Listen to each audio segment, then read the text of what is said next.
to order tonight. Let's begin. This is a regular meeting of Fruit Heights City Council on March 3rd, 2026 at 910 South Mountain Road in Fruit Heights. Welcome to everyone in attendance. We have a handful here and our youth here to give a report tonight. Thanks for being here, guys. Let's get started. We'll begin with the Pledge of Allegiance led by Mark and then a prayer or thought given by Gary. I pledge allegiance to the flag of the United States of America and to the republic for which it stands, one nation under God, indivisible, with liberty and justice for all.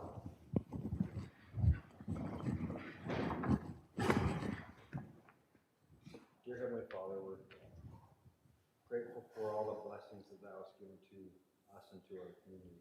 We ask that you guide us as we go throughout our council meeting. Please help us to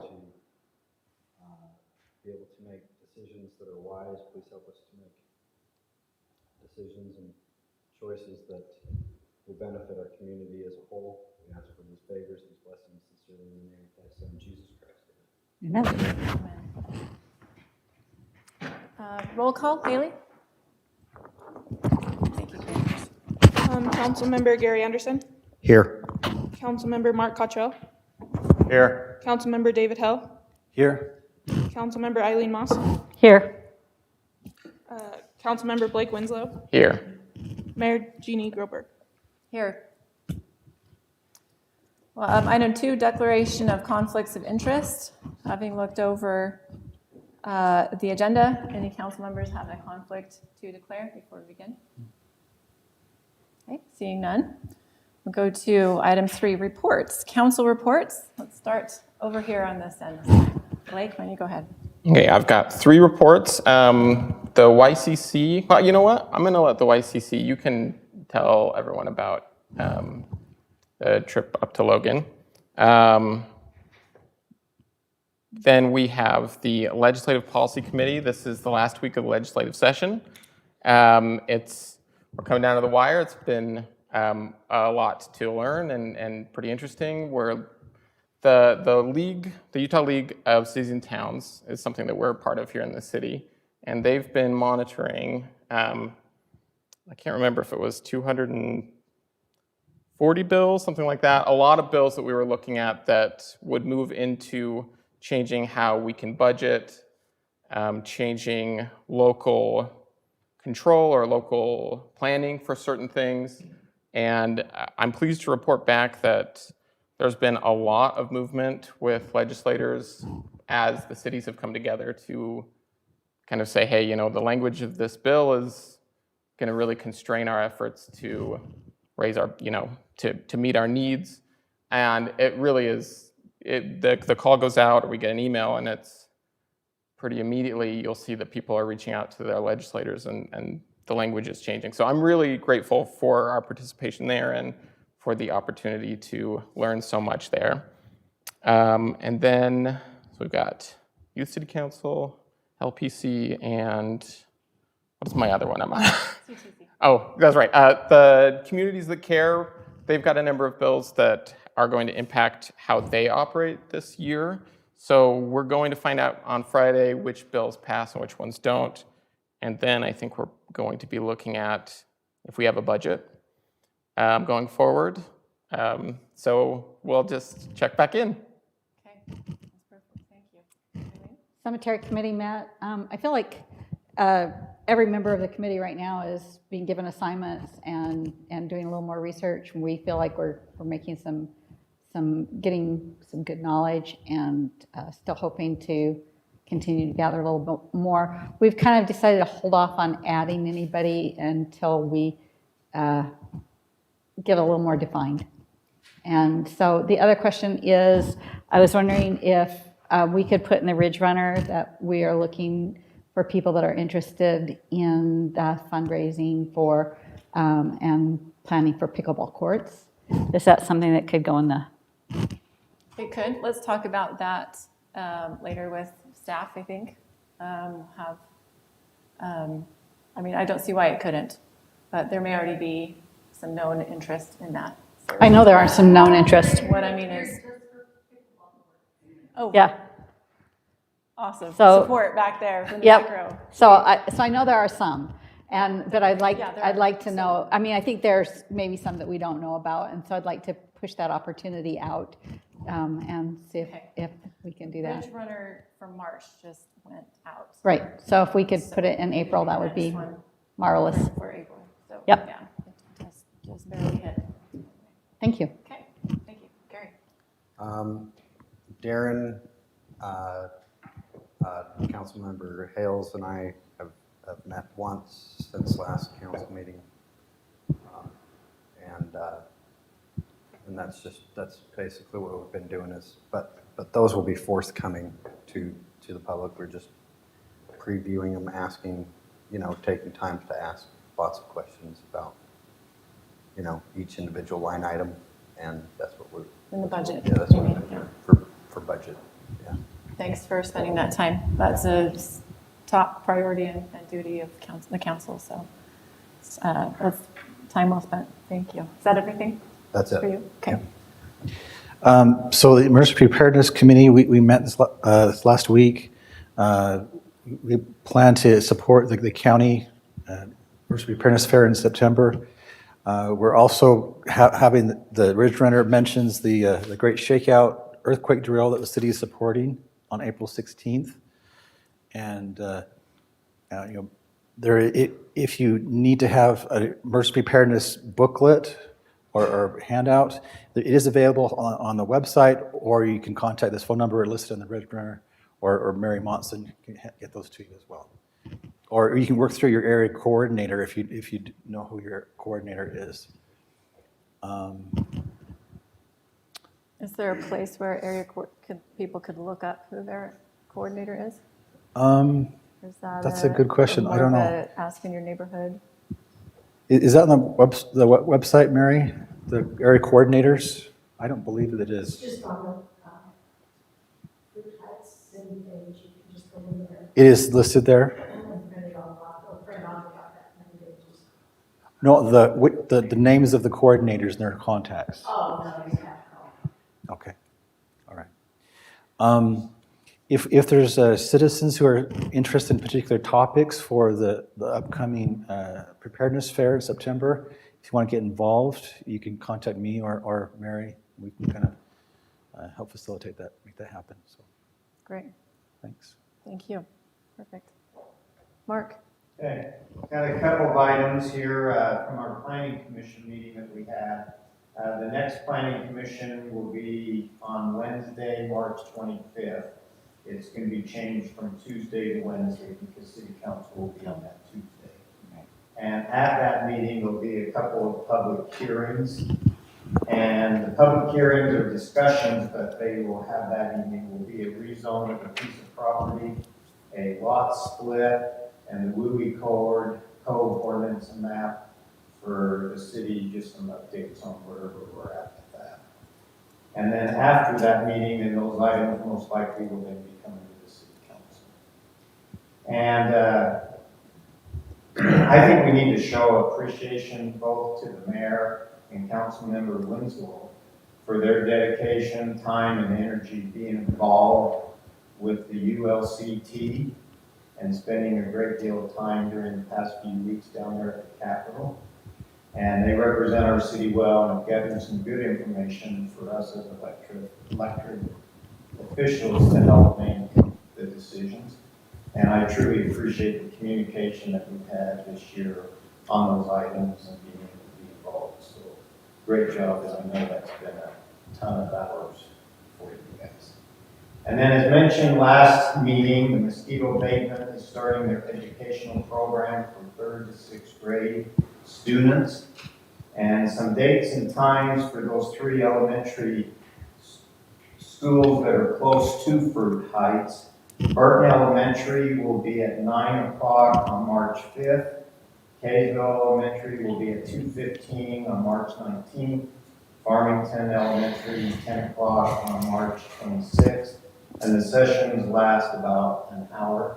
And parents or anybody from the city is also involved. They can go and attend any of those educational things. Great. And that's it. Perfect. Thank you, Mark. So mayor report, item 3.2. I appreciate that appreciation, I was going to say, but I want to extend it to Darren as well. Darren is we have 3 voting members. Each city is allowed 3 voting members at the LPC on the Hill, and Darren, Blake, and I are those members. And Fruit Heights is well represented. Like, we each have attended every meeting and responded to the call, as things evolve with bills and things like that. There's a need to communicate with our representatives, and we have done our best with that. We forwarded a lot of those to the rest of the council for you to also respond and inform our representatives of how certain bills will affect us as a city, our ability to primarily to provide the services that people need, public safety first among those, and roads and everything else. And there's been a lot of change for the better on the Hill with some of the bills that have been there this session, and it's been fun to be a part of. But I want to recognize Darren's been a big part of that as well with Blake and me. So that is coming to a close, as Blake said, so I won't repeat all what you said, but it's a good experience, and it is the most representation I think that our city has had maybe in a while. So I'm proud of us for doing that, and honored to be a part of it. So also I will say there has been, there's been this discussion and comment in recent meetings regarding items and concerns about the general plan in different aspects. And I have mentioned that the Planning Commission and the City Council will meet together. I just want to update that we are planning to do that. We're trying to put a date on the calendar in May, try to find a night we can do that. May 12th is a date that's out there right now, if that's possible for everyone to be there. We want to have hopefully everyone there if we can to meet together and with staff that night. So please check your calendars and let's see if May 12th will work for a joint meeting. We should also have more of a financial picture by that point in the year, because Darren's still working on all numbers for budgets and things, and that's a part of that discussion as well. So, of course, the legislative side is nearly in place for this year. It's May 12th. How's it looking for Looks great for me. everybody? Good for you? Good on you, Mark? How about over here? Works for me. Blake's a yes. Tommy is a yes. I think so. You think so? Okay. Planning Commission I think everybody there was a yes too. So that'll be our working date for now, to get together and have a review of the plan and of regulations, and make sure that our city is both in compliance and also taking all the comments, the public comments that have been offered, and considering those, and whether there are things that can be done in the plan that would still leave us in good shape with vis-a-vis state laws. So backing up, do we need then at an April meeting to notify, officially notify the state then that we will be starting to look at our plan? To officially notify the state Mm-hmm. that we'll be looking at our plan. Mm-hmm. I'm not. Or do we need to put it out there? This is a review session together. It's not an official opening of what you would call a major update of the plan. We're going to consider what amendments might be done, and if there's any that make sense or are needful or are vis-a-vis laws and things like that. So I would say this is a work session. Well, I'm just So- wondering if Nature. we put it out there, then if we do decide to make some changes, we've already made notice that would happen. So, Is it necessary to do a notice to the state for this type of a meeting? So Like a you don't work have to notice the session state, you just have to provide a notice that if you're going to do and update the general plan. My understanding about what the meeting is entailed to do is kind of discuss the pros and cons and kind of the impacts to budgets and how extensive if there is going to be an update, how extensive that would be. I know Darren was putting together numbers for that, and they're still pending. So he wanted the council to have all the information Yeah. to be able to evaluate the potential impacts. And I know there is additional budget impacts that you're dealing with the homelessness updates that we're anticipating they're going to happen. The legislature, which automatically reduces your sales tax revenues by 15%, that's one of them. So there's a number of things that are kind of weighing in on that will kind of contribute to whether Fruit Heights does a truth in taxation to raise property taxes, and kind of the impacts of a full-blown review of the general plan and redo, or a partial redo, those kind of things. And so that was the intent of this meeting, was to explore that and give the council and the planning commission all of the relevant information, and then the staff would be looking for direction from Right. When I mentioned from the the council. financial aspect of that, because it is not free, it's not zero cost to do changes, depending also on the magnitude of those changes, but Right. We have to explore how much money we have or would raise through a tax increase, if that is a priority, and to be able to see what the potential, it's to weigh those things together, I guess, the costs, and as well as the needs, as well as the potential things that might make sense in changing it. Right, and there's no So, like set time period that the council would have to make that notice. They can make that notice at any time. So it's just a notification of the public that there will be the city is potentially doing a general plan update review. And so I recognize that it's important for the residents, and that message has been received by staff loud and clear. And it's not that it's being swept under the rug. That is absolutely something that staff is involved with. But in order to get you guys the information to properly evaluate that and the impacts on your budget, Darren and I actually met right before this meeting. Darren, I don't want to steal any of your thunder. But the grant that we received last time from Wasatch Front Regional Council was about $72,000. And just the general plan with the consultant that was hired for that was $84,000. With all the hearings that they held, the review, the revisions that went into it, that didn't include any staff time that was directly allocated to that, or contractor time. And it didn't include the moderate income housing plan component either. So it's not an insignificant cost. And when we're facing, number one, I do know that there's a 12% increase in law enforcement costs. There's a 5% increase in fire costs in the proposed costs. And then there's the $150,000, roughly $150,000, but a 15% cut in sales tax revenue that we would normally be distributed, but because of the legislature's current proposal to withhold a number of 15% of your sales tax receipts from non-host cities for shelters and transfer those funds to host cities where shelters are being housed or hosted, those are going to have drastic impacts on the budget. And so that'll be part of that discussion, is here's the impact of this. And Darren's getting final numbers on staff and all that stuff going into it. So we just want to make sure you have a full understanding of what that is. And then there's also, the legislature is also changing how much you're allowed to save year over year in a kind of the reserve fund, the general fund reserves. There's just a lot of moving parts, and the legislature has gotten into a lot of different, there's also a proposal I believe that one has been defeated for this session, but there also is a current proposal in the legislature to eliminate property taxes, which would drastically change how Fruit Heights funds its budget. The reason it died this year, and we don't think it's going to pass, is because there was not a viable alternative that could be developed in a fast enough way to allow cities to continue to function.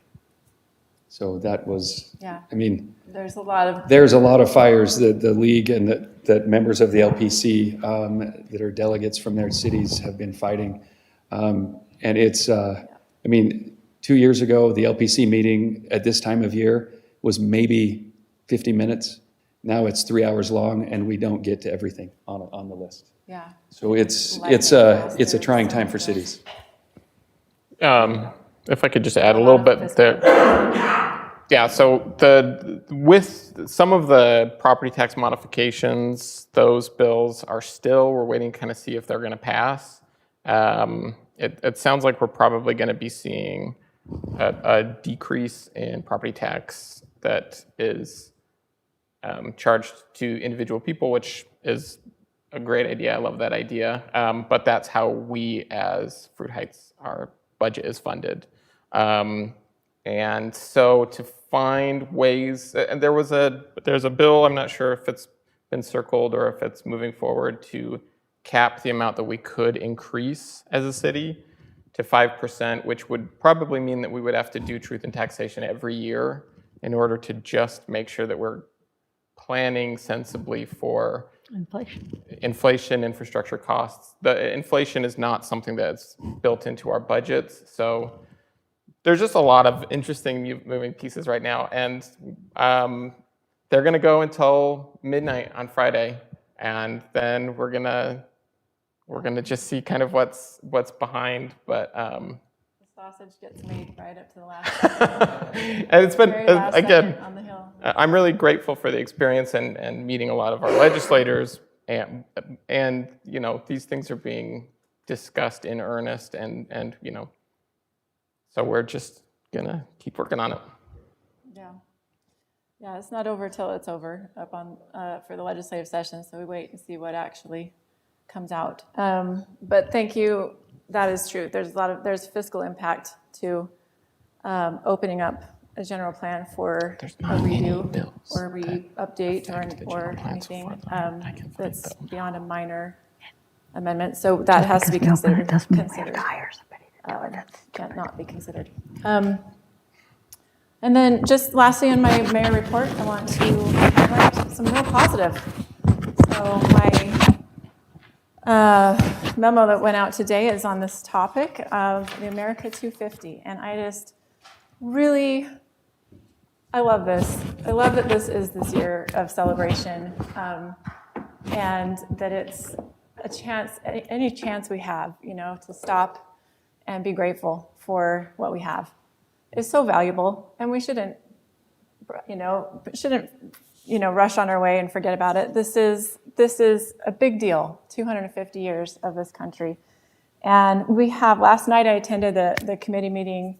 The Chrismers called the committee meeting, about a dozen people there, and it was just so positive. It was a big, awesome brainstorm session for great ideas of how different ways that Fruit Heights might celebrate 250 years of this country. The sense of love for this country, sense of gratitude, sense of excitement and appreciation. And there were veterans sitting at the table and, you know, mothers and community members and everybody that makes up our community. And I just loved hearing all this, you know, excitement and this energy for this celebration. And so I want to put out for everybody here and everybody watching that more volunteers are welcome, specifically for a few things, but there might be just anything. If you have an idea or you want to come contribute or just be a helping hand to put on one of the aspects of this thing, please reach out. The parade, Kaysville parade this year would love us all the entries in the parade to just level up and be so patriotic and come up with something really fun for our entry. And so there is one individual who's excited to do that. She might head that subcommittee, but would need some helpers. So everybody loves the parade. Please come out and help put something cool together for our city and represent us in that in the parade this year. A drone operator, if there's someone in the community that has a drone, if somebody has a drone, right? And we're thinking of an aerial picture. If you can volunteer that, if you have that resource, please reach out to the city. We would love to use a little bit of your time and resources in getting a neat historical aerial photo of everybody who gathers for that event in June, at the end of June. And history buffs, those that love our history and want to highlight, you know, important and awesome moments in the history of our nation. The courage, the dedication, the sacrifice of those who have gone before should always be retold and told again and passed down to our children. and increase the appreciation for the inheritance that we've been given. And I'm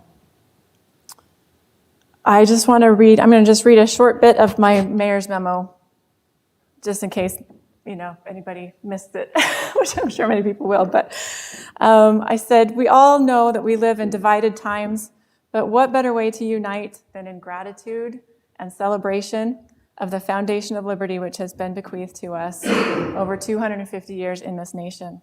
There is so much to be thankful for, and especially to those of us fortunate enough to live in such a blessed place as Fruit Heights in 2026. I was raised to honor and revere the founding and the principles of this country, the genius of our Constitution, and the sacrifice of so many to win and preserve the freedoms that I enjoy daily. We do stand on the shoulders of giants, and to us, the torch has been thrown to carry forward. Let's teach our children what that means and join together in this important year that marks the 250th since our independence was declared. I invite us all to pause and remember that legacy of freedom, and to give thanks and to give a little time and effort this year to the commemoration of America's 250 years. And I hope that everyone will attend these events, and those of you who can, please come out and support by volunteering. Bring your family, involve your children, and if you would like to be a part of that, reach out to the city and we will connect you with that committee. So, and a big thanks to those working on it already.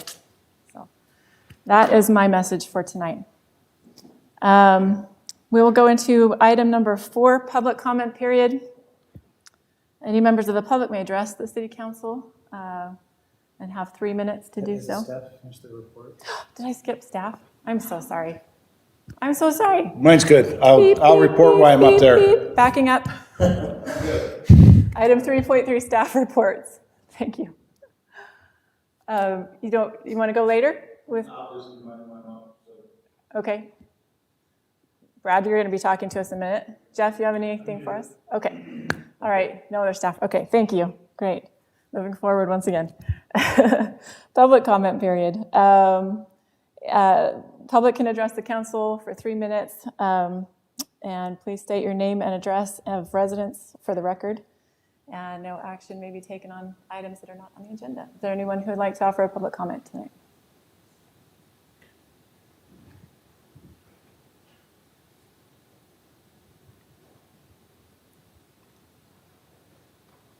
Blake, do you have that? I don't have the. You can just. Let me see if I can. off the Let me see stage. if I can pull up a timer really fast here. You're used to me by now. So I'm Scott Huser. I live on Heights Way. I almost think I need a punch pass at this point. How much I'm we'll up get you here. one. So yeah, I'll probably have used it up. So, but after last meeting, I had some reflection on my words to Mayor Groberg, and I just want to apologize that I didn't. I reached out to some of individuals that actually voted for you, and they just said, we had no problems with your comments, just refer to her as Mayor Groberg, and which I think was right. So I apologize for that and the heated exchange that we had afterwards. And I kind of did some research on you, and I applaud you that you protected our city and neighborhood against UDOT. Some of the things that came up during that, the concerns were about pollution, noise, more traffic on the frontage road, and also on 89, and how it would change the character of our city and commercial growth at the interchanges. So those are some of the things that, back then that we were concerned about. And it really kind of goes hand in hand with how we're feeling about the general plan. And one of my favorite quotes that you had was, inasmuch as UDOT continues to listen to the residents, I support that and hope they'll continue to make changes that they're able to make. And that's all I can ask of you all, is that you'll do that. And one of the council members sent me a text, which I thought was just awesome. And he says, personally, I'm learning to smile when people stand up to make comments. I'm glad that people are willing to keep their elected officials responsible for this current situation in our city. And I think that's very wise counsel that we have members of our community that are informed, that we understand how city government should look like and how it should run. And that's all I can ask for in our city. And some of the things that just after the planning commission meeting and something that was said that we were angry, we're not angry, we're informed. And so it brought the light to our city planner. He has a dual role as both our county planner and city planner. How can that be a conflict when it comes to a general plan? And it says, in the city's general plan contemplates annexing land currently under county jurisdiction, the planner would be advising both the city on expansion strategy, the county on preserving its tax base or land use authority. That is a classic divided loyalty scenario. What makes it a true legal conflict? The planner participates in the decisions where the city and county have adverse positions. There has no disclosure of dual employment. There was no recusal when competing interests were discussed. The governing bodies do not formally authorize the dual role. Just lastly, did this city general plan affect county land or authority? Did the county take a position on the city's general plan? Did the planner advise both sides on the same matter? Was this dual role publicly disclosed? Was there a written interlocal agreement? And those are just things that I'm learning as I investigate this general plan and just becoming more and more informed. Thank you for my time. Thank you, Scott. Does anyone else would like to make a comment tonight?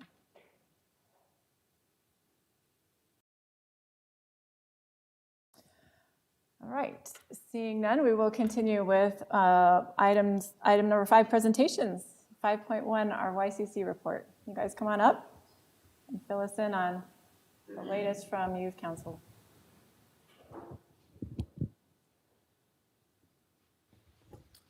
All right. I'm Oliver Jackson. My name is Devin Jennings. My name is Jacob Williams. I guess we're just here to report on what we've been up to with Youth City Council.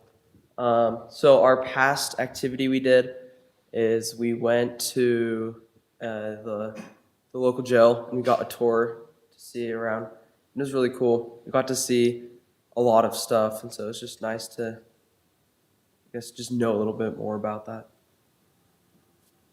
Recently, yesterday we had our March meeting, and at our March meeting we talked about proper meeting etiquette. We talked about the 250th and our potential role in that. And later next week we are going to go to USU for a youth leadership camp, and it'll be great. We're going to meet other youth leaders from Utah, and it'll be great. Yeah, and then in April we have a activity planned for, or even late March, we're gonna do filling the eggs for the Easter egg hunt. We're gonna have that situated for you guys, and then we're gonna go buy prizes as well. So I'll be ready for setup the day of. So good. Thank you. I think the candy has been purchased for you. Has it? All right. It's my understanding, right, Darren? So candy is there. Thanks. And, okay, perfect. Is there anything else we can do to support you? I think we're good. Okay, I'm excited for you to go to USU Yeah. next weekend. That's awesome. Hope you have a great time, lots of learning and connecting with other councils. Thank you. It's a good time. Thank Thanks. you for everything you're doing.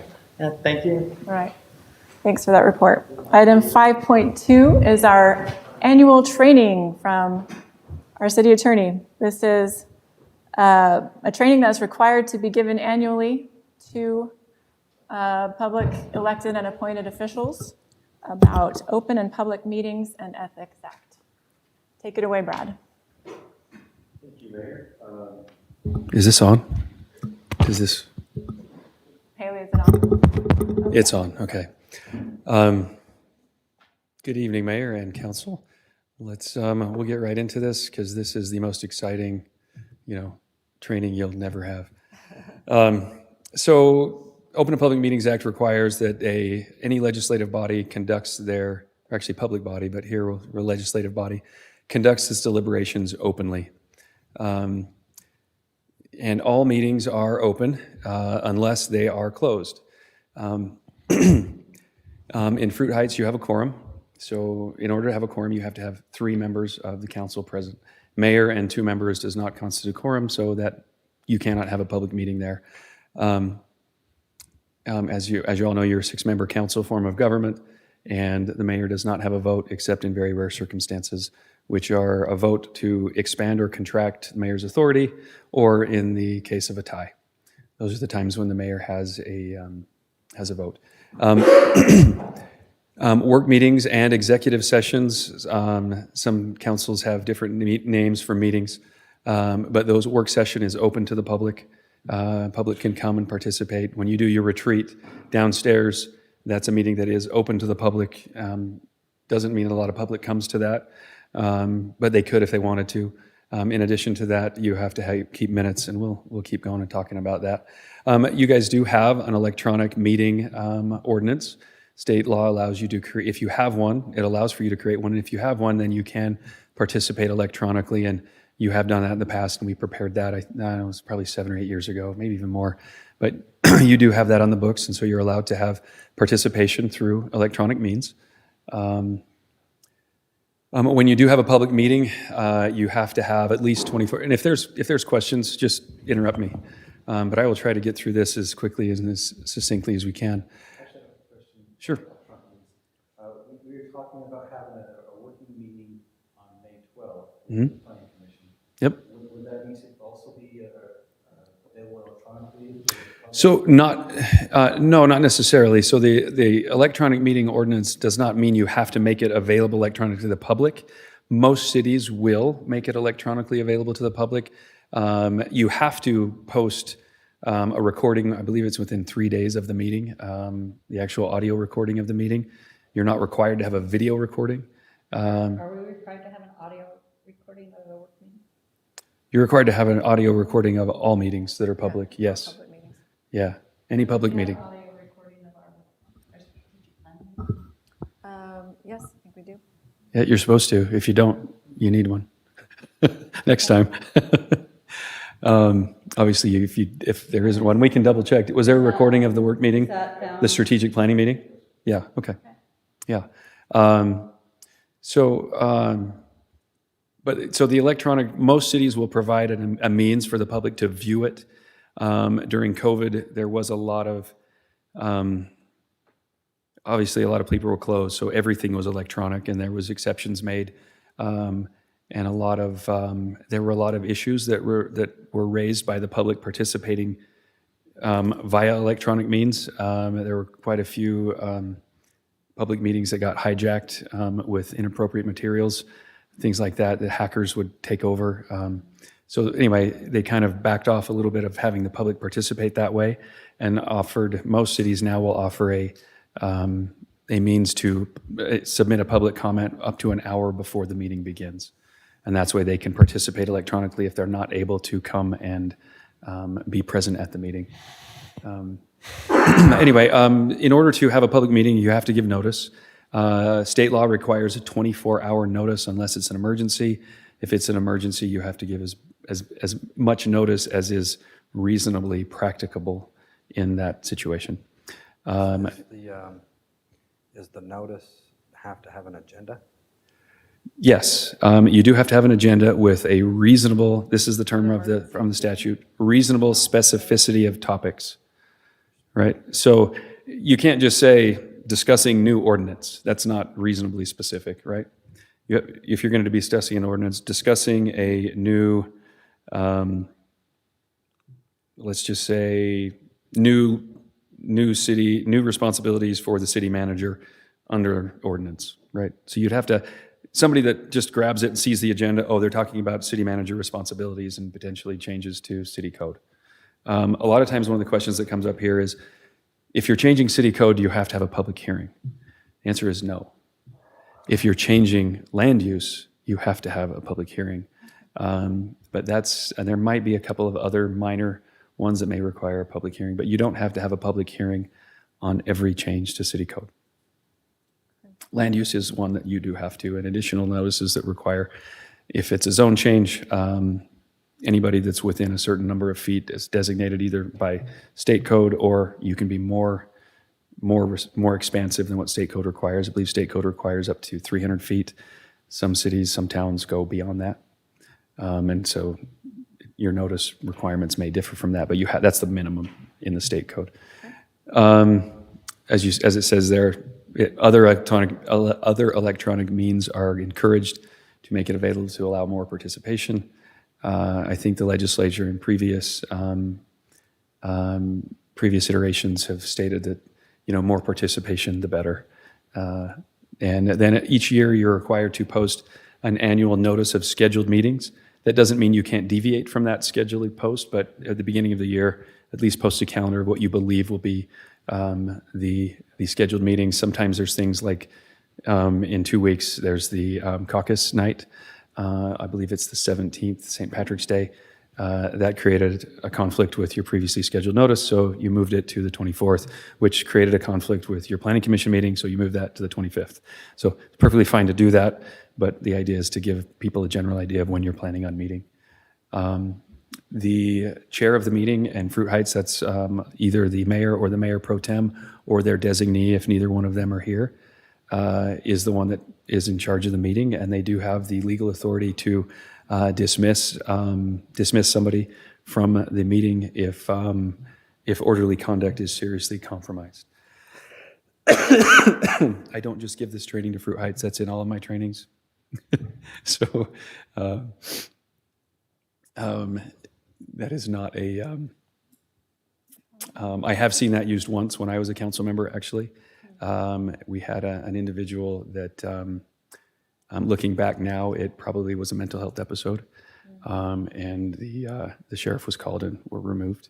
But it wasn't related to anything on an agenda or anything like that. It wasn't, she just had a kind of a meltdown. Anyway, that was removed because it did, she actually was taken to the hospital by law enforcement. She wasn't arrested, so. Anyway, electronic meetings, we talked a little bit about that.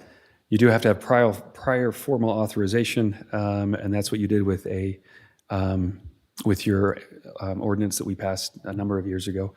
You do have to still have a public notice is still required, and you still have to have an anchor location. And if you're going to have the majority of you not here for that, then you need to make sure that there's.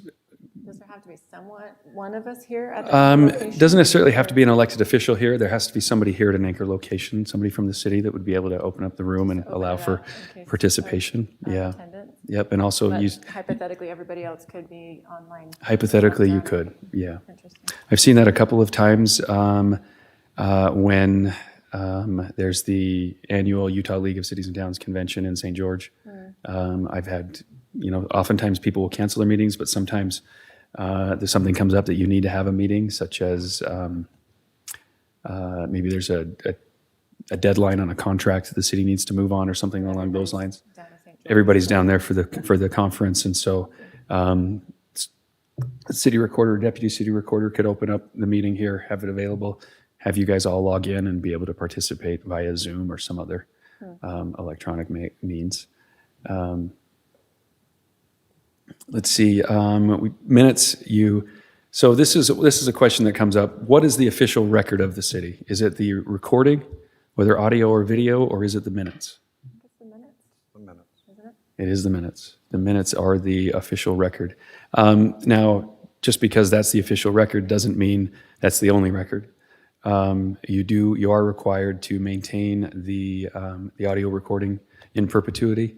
And you don't get to just say, okay, we've had these for 7 years, you can delete them, you have to keep them permanently. And the written minutes allows everybody to participate and review and revise and make suggestions for change, just to make sure it was an accurate reflection. Oftentimes the question comes up, and Haley does a good job of this, but I've had other towns and clients that I work for that some, I'm going to say green recorders, might put together minutes that are a transcript. They don't need to be a transcript. It's meant to be just a general idea of what was said. If Councilmember Cottrell talks about his, it can just be as simple as Councilmember Cottrell reported on his committee assignments from the week of, end of February 2026. It doesn't have to go into detail. It can be as simple as just kind of a general idea of what was said. And again, it's accompanied by the audio recording that we have to put out within 3 business days of the meeting. Let's see, ordinances, where you do need an ordinance, resolutions. So written minutes have to include copies of ordinances and votes of how they're taken. Not every type of ordinance or resolution requires a roll call vote. You never can go wrong if you have a roll call vote, right? If there's a question on whether you should do a roll call or not do a roll call, if you err on the side of roll call, you'll always be fine. Let's see. Any other information from meeting? Okay. Oftentimes, and I think I've seen it here, that there's been a specific request, hey, will you include this with the minutes of the, and I've seen that in almost probably every town or city that I work for. At some point, there'll be something, maybe it's a presentation. This presentation should be included in the materials that were presented at the meeting. Doesn't necessarily need to be written minutes, but in the packet for that meeting. Once the minutes are approved, they need to appear on the within 3 business days after the meeting on the city's website. And again, we talked about that earlier. When you do public comment, that's why we take roll, or kind of have a list of who attended the meeting. That is actually required by law to include a list of the attendees in the meeting. So that's why there's usually a sign-in sheet at the table. That's part of the permanent record of. Because that's not perfect.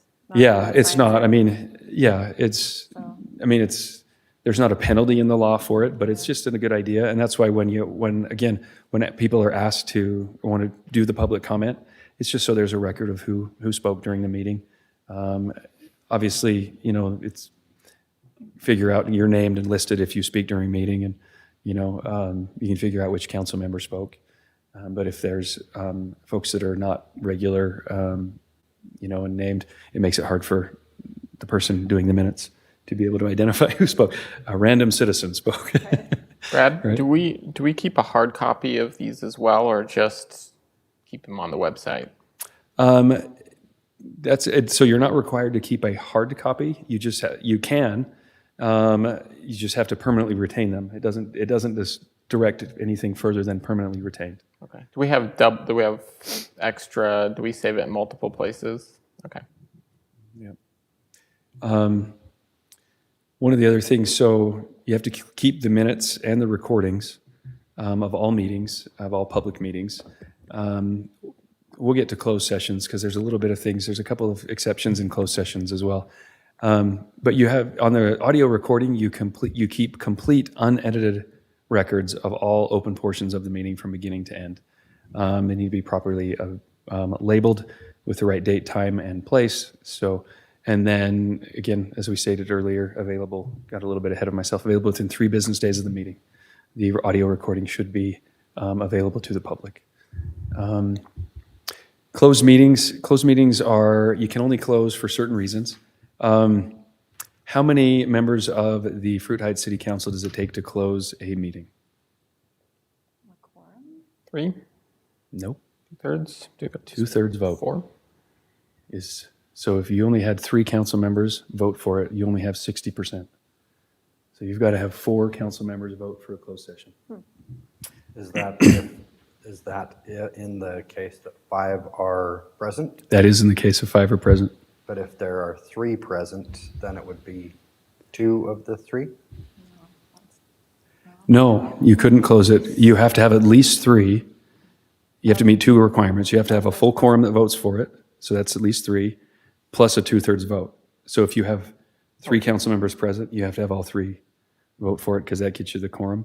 And it requires that 2/3 and it meets that 2/3. Oh, quorum and 2/3. vote. Yeah. You're saying 2/3 of those present. It is 2/3 of those present as long as there's at least a quorum.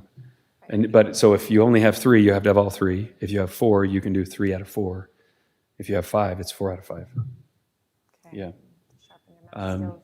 And I think my recommendation, if you don't have a full council, I would not, well, if you have 4, I mean, sometimes you'll have a vacancy. So in that case, but I wouldn't ever recommend going in with less than 4. It just, the council member that's not present you know, you're not supposed to talk about what happened in a closed session outside of the closed session. So I think it just in respect for your fellow elected officials, I wouldn't recommend it. If there's an emergency, call me, let me know, and I'll advise you appropriately in that situation. You can't do it for just anything either. You can't go into closed session because you feel like it. You can do it for certain specific reasons. Those are listed there. Discuss the individual's character, professional competence, or physical or mental health. That's one. And you have to state the reason when you go into a closed session. You can't just say, I'd like to move to enter into closed session. You have to say, I move to enter into a closed session for the following purpose. So you have to state the reason for it. One of the other ones that's listed there, a strategy session to discuss a litigation or pending litigation. One of the other statements in the code in state code says reasonably imminent litigation. In the past, I've gone into, this is in my experience, but not necessarily here. I've gone into closed session with the council over a threatened litigation matter. So that's appropriate to allow the council to kind of weigh in on how they want the legal department to react or to respond to it and get maybe consent or to get to share information and allow the council to contemplate it, think about it, and give direction at a later time. When you go into closed session, a couple of things. If you're talking about an individual's character, professional competence, or physical or mental health, there is not an audio recording of that. Nor is there an audio recording of any deployment of security measures. Those two are not, you don't make recordings of that because you don't want those to fall into somebody else's hands and used kind of weaponized against anybody. And you want also, if you're discussing an individual's character, professional competence, or physical or mental health, you want council members to be open and upfront and candid in their discussion so that you can make the best decision possible for the city. Usually, just to give you an example, not a specific one, but oftentimes it's maybe you're discussing maybe some health issues that have arisen. I know there was an elected official a number of years back in Salt Lake County that had developed, I don't remember if it was dementia or something similar, but some memory loss certainly. Could not tell you his name, and was no longer capable of fulfilling the demands of the office. And so there was, obviously they discussed that and dealt with that appropriately. I know of sometimes when there's been some inappropriate actions taken by a staff member, that those kind of things can be discussed in a closed session, talking about typically here in this situation in Fruit Heights, if that were an example, you have the staff that reports to the city manager here by ordinance in your form of government and in the ordinances that have been adopted by previous councils. So the employees report to the city manager, to Mr. Franson, and then the city manager, based again by ordinance, reports to the mayor. So typically, if you're having situation like this, a closed session to talk about a staff member or some inappropriate activity, more be of informing you of kind of a situation and not necessarily asking for consent or permission unless it dealt directly with the city manager, which again, the mayor appoints and the city council approves with advice and consent. Let's see, another reason you'd have a closed session is a strategy session to discuss real property, maybe the purchase or sale. And typically what you're trying to do is, why that's allowed is so you don't broadcast, hey, we're buying property on the corner of Nichols Road and Mountain Road, and we're only allowing up to, $250,000 for that purchase. And if you announce that, then somebody else comes in and outbids you, right? You don't want that to happen. And, if it's something needed for the city, you want to be on a fair playing field. And so you're not going to be broadcasting what your budget willingness to sell the property for. Or maybe the seller is listening, you don't want that to be the case. Anyway, we mentioned briefly deployment of security measures. So I have been in a couple of closed sessions where security measures were deployed. Those have kind of been in response to, without getting into specifics, into being prepared for potentially an active shooter situation. So some security measures were deployed and discussed and authorized by the councils in those situations. Investigative proceedings, if you're dealing with criminal misconduct of potentially an employee or an elected official, you can go into closed session to discuss that and be advised on how you could proceed, and then have the council decide how they would proceed. Typically, you don't make votes in a closed session. You can give staff some direction that would require further approvals from the council, but to explore potentially things, but you're not going to be voting to do anything in a closed session. When you say typically, you mean we never do it. Right. Well, so you never have a vote in a closed session. Yeah. Right. Let me clarify that. Thanks, Gary. You never have a vote in a closed session. It is okay to give staff direction to go further research something, bring you back additional information that would result in a public decision once it's made. But you're never making, the law does not allow for closed, even on personnel matters, but they don't require a vote usually for personnel matters. So personnel matters are still private, but you're not having a vote to adopt something or to take a course of action within a closed meeting. Let's see. So one of the things, and you guys have been through this multiple times in the last few years, you're absolutely prohibited from interviewing people for a vacant position, for a vacancy on the council. You can't go into closed session and have a private interview. By state code, you have to have those meetings for filling a vacancy, whether it's the mayor or a council member, in the public meeting, and it's open. And I know for a fact one council member here has been through that process. I went through that process when I was appointed as a council member. That was a long time ago. Anyway, closed meeting, again, you're required to have a recording, with the exceptions being of character, competency, health, security measures, et cetera. Those ones. And in those cases, when you fall under the exception, you have to have the presiding officer, typically that would be the mayor in Fruit Heights, would sign an affidavit that said, we discussed the professional competency, mental health, or physical health or competency of an individual, and nothing else. Right? That's basically what it says. And then it's signed and notarized by the city recorder or the deputy city recorder. Let's see. Emergency meetings. You are allowed to have emergency meetings. If I recall, I think you guys have had one emergency meeting while I've been the city attorney. It was for the mountain fires, if I remember correctly. I know I had a conversation with Brandon Green about what he was required to do. I don't remember if he actually did hold an emergency meeting.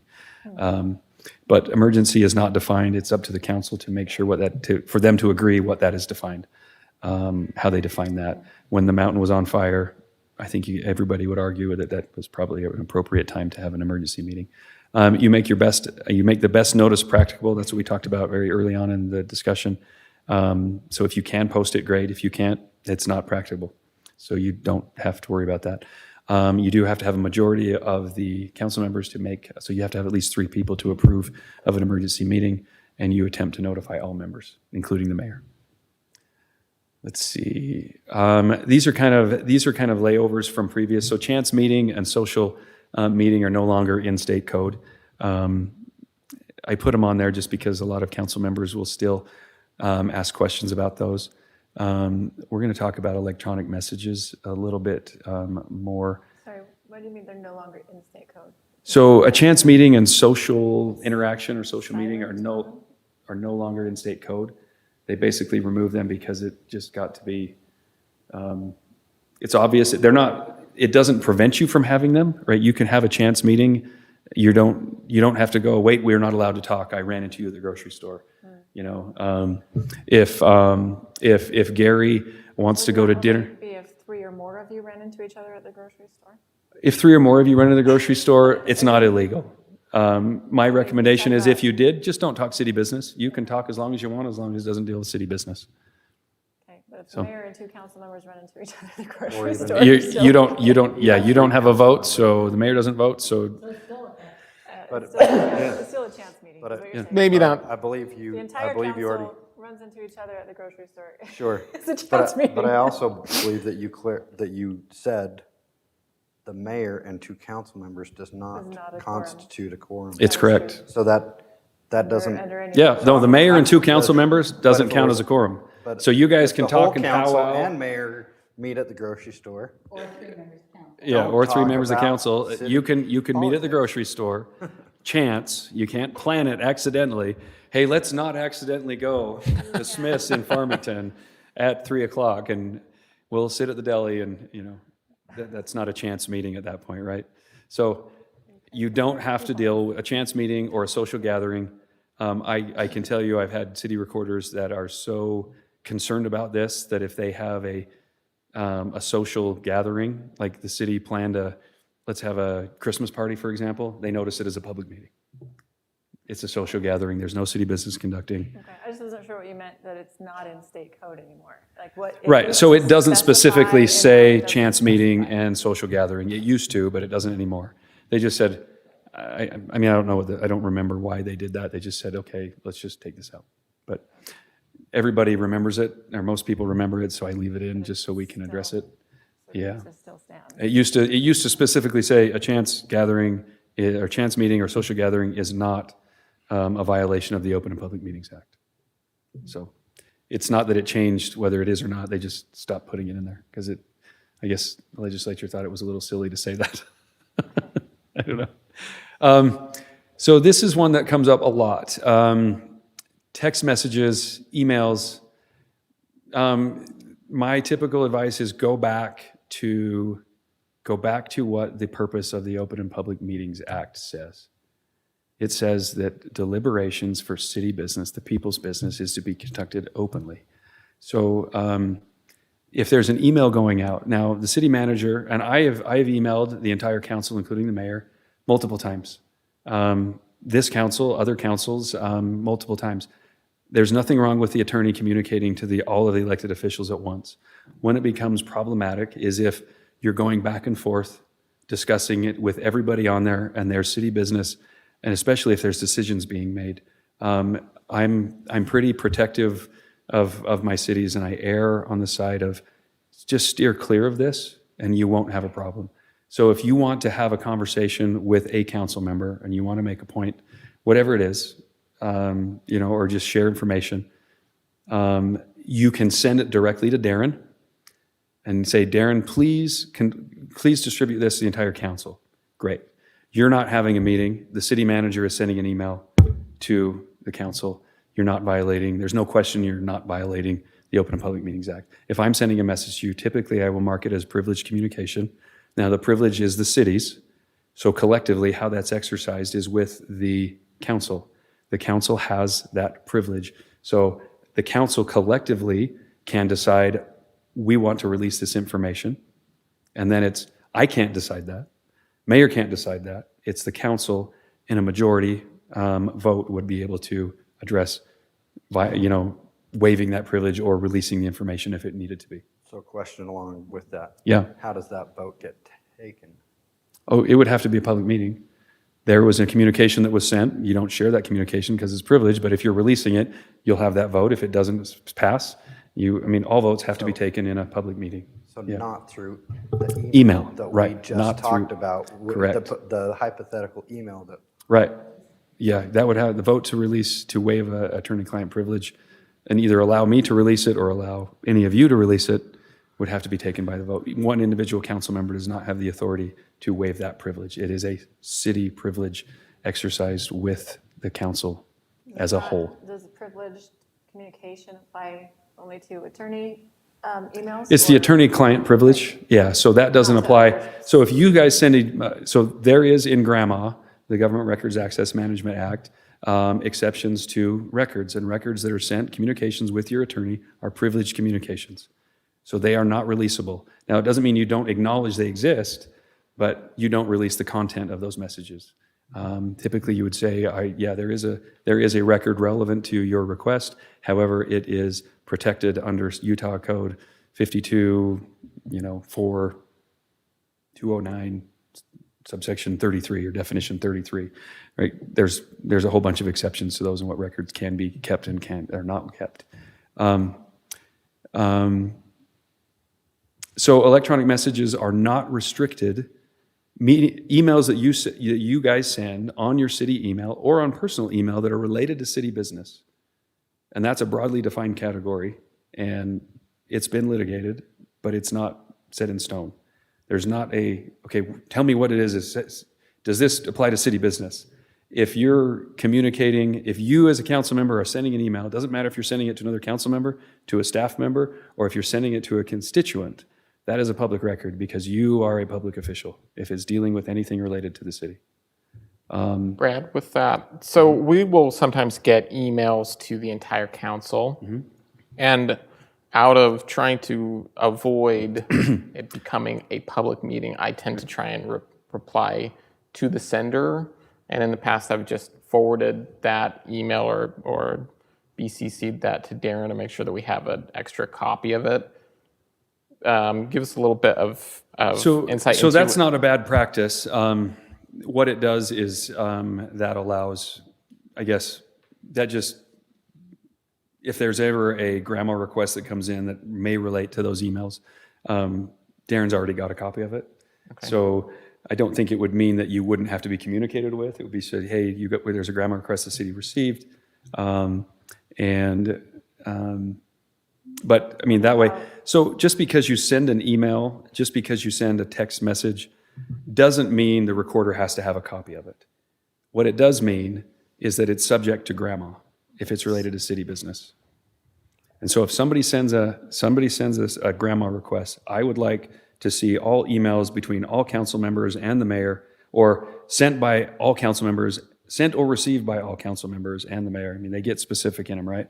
And dealing with anything related to, we'll just say the general plan, because that's been a hot topic.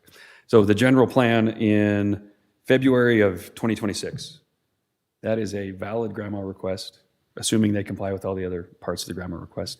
And staff is obligated to go and say, we have this grandma request. We need you to provide all documentation. Now, the question is, Can I ask a follow-up for one? Yeah. So the scenario of receiving, because the city council email, as you know, goes to all of us. And I'm more in the habit of hitting reply all so that everyone can see what reply has been made, you know, to the residents and things. So it kind of, everyone's in the loop of like what that conversation is or what response was given and that type of thing. Is that something? so I think that's helpful. It's helpful. You know, one of the things, I know we had some discussion on social media policies and staff is concerned about that. And I know that's on the agenda. So, you know, I'll let Darren talk about that a little bit, but that's actually a good question. So the question that you could ask is, how detailed do we need to be in policies? Sometimes these questions come up, and how do we deal with that? Do we want to have a policy that says, look, if there's a specific message that goes to the entire council but addresses Councilmember Anderson, Councilmember Anderson can be the voice to respond to it if he's the one it's directed to, but everybody's CC'd on it. That could be your policy. Or it could be, gosh, the mayor is, you know, at the office more, let her, you know, whoever it is. It doesn't matter what it is, but if you guys wanted to adopt a policy so it was clear among you guys, or, I mean, what you don't want to do is, hey, you know, it gets, come to some agreement, whether it's in policy, whether it's a, you know, agreement between the council on, if there's something that gets sent, sometimes, like when I was a council member, sometimes you'd get emails that are just, you know, not really a question, it's not expecting a reply. So it's just, hey, FYI, I had this incident with police officer so-and-so, and I didn't think he was very nice to me. Or I had this experience with police officer so-and-so, and she was fantastic, right? You would have, do you always need a response? Maybe it's a courtesy, you should. Just have an agreement if you want, or you could set a policy, the council could adopt a policy on how we want that handled. That policy could include, you know, if specific questions come in that we respond with, you know, we can Well, and choose to, I mean, It could be forward to Darren, and Darren will deal with it. I mean, it could Okay. be as simple as that. I'm not telling you what the right answer is. It's just, if you want to have a policy, you just want to avoid back and forth with council members, where it can fall into discussing a public issue. or saying vote, or I would like to do So, X. To kind of make just a little bit of clarity, to me, an example of inappropriate thing is if we're saying, hey, I think that we need to do this, and then, other council members are saying. I disagree, or I agree that with kind of Councilmember stuff. Anderson, yeah. But if we have a resident that says, hey, I'm upset about this, responding and explaining what our thought is, or what the position is, or what the facts are, there's no problem with that, because we're not agreeing. No, to you're not, certain yeah, things. you're So not doing to any, me, that's, you're responding to a constituent, right? Okay. You're not, And for clarity, you mean with a reply all? With yeah, the, yeah, Yeah. and that's okay. So everybody knows That's that not a something is discussion done. that's happening, yes. Something's been done, yeah. And kind of, the weird thing is, and it's not a weird thing, it's just an observation. So when I was a council member, I had a district. So I had specific constituents that were that I was representative of.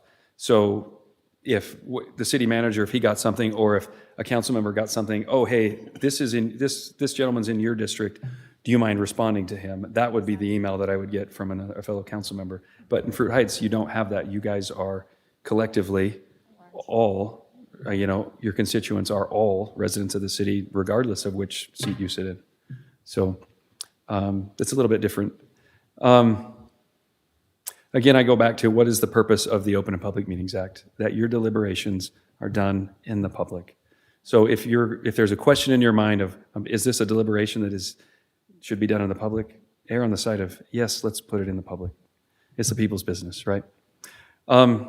This is another one that's come up, and this has come up in multiple clients. So there's obviously, you have the Open and Public Meetings Act, and then you have the Government Records Access Management Act. And Government Records Access Management Act is kind of like the Freedom of Information Act on the federal level, but that's on the state level. GRAMA is what they call it. And so there is an interplay and there's an overlap. GRAMA states that electronic communications, all of them, and it doesn't delineate whether it's during a meeting or outside of a meeting, sent or received by government officials are public records if they concern official government business. The Open and Public Meetings Act requires meeting transparency and forbids private or secret deliberations, right? It even makes it a crime. Taken together, these statutes makes text messages, emails, and other electronic communications, that's like stuff sent over Facebook. That is also, like if you send a direct message over Facebook or any other WhatsApp is a little harder because it deletes the messages, or it doesn't, there's not a central place maintained where those messages are. But anyway, electronic communications sent or received, there's no question here, during a meeting are both disclosable and illegal unless they are purely personal. So if you get a message from, family member saying, hey, there's a, hey mom, I'm running late, but I'll be home. Hope your meeting goes well. Okay, that's purely personal, or, hey honey, anyway, text from spouse. But if you are texting messages back and forth to each other, if you're texting messages back and forth to, wherever, if it's during a public meeting, that is not happening in the public eye.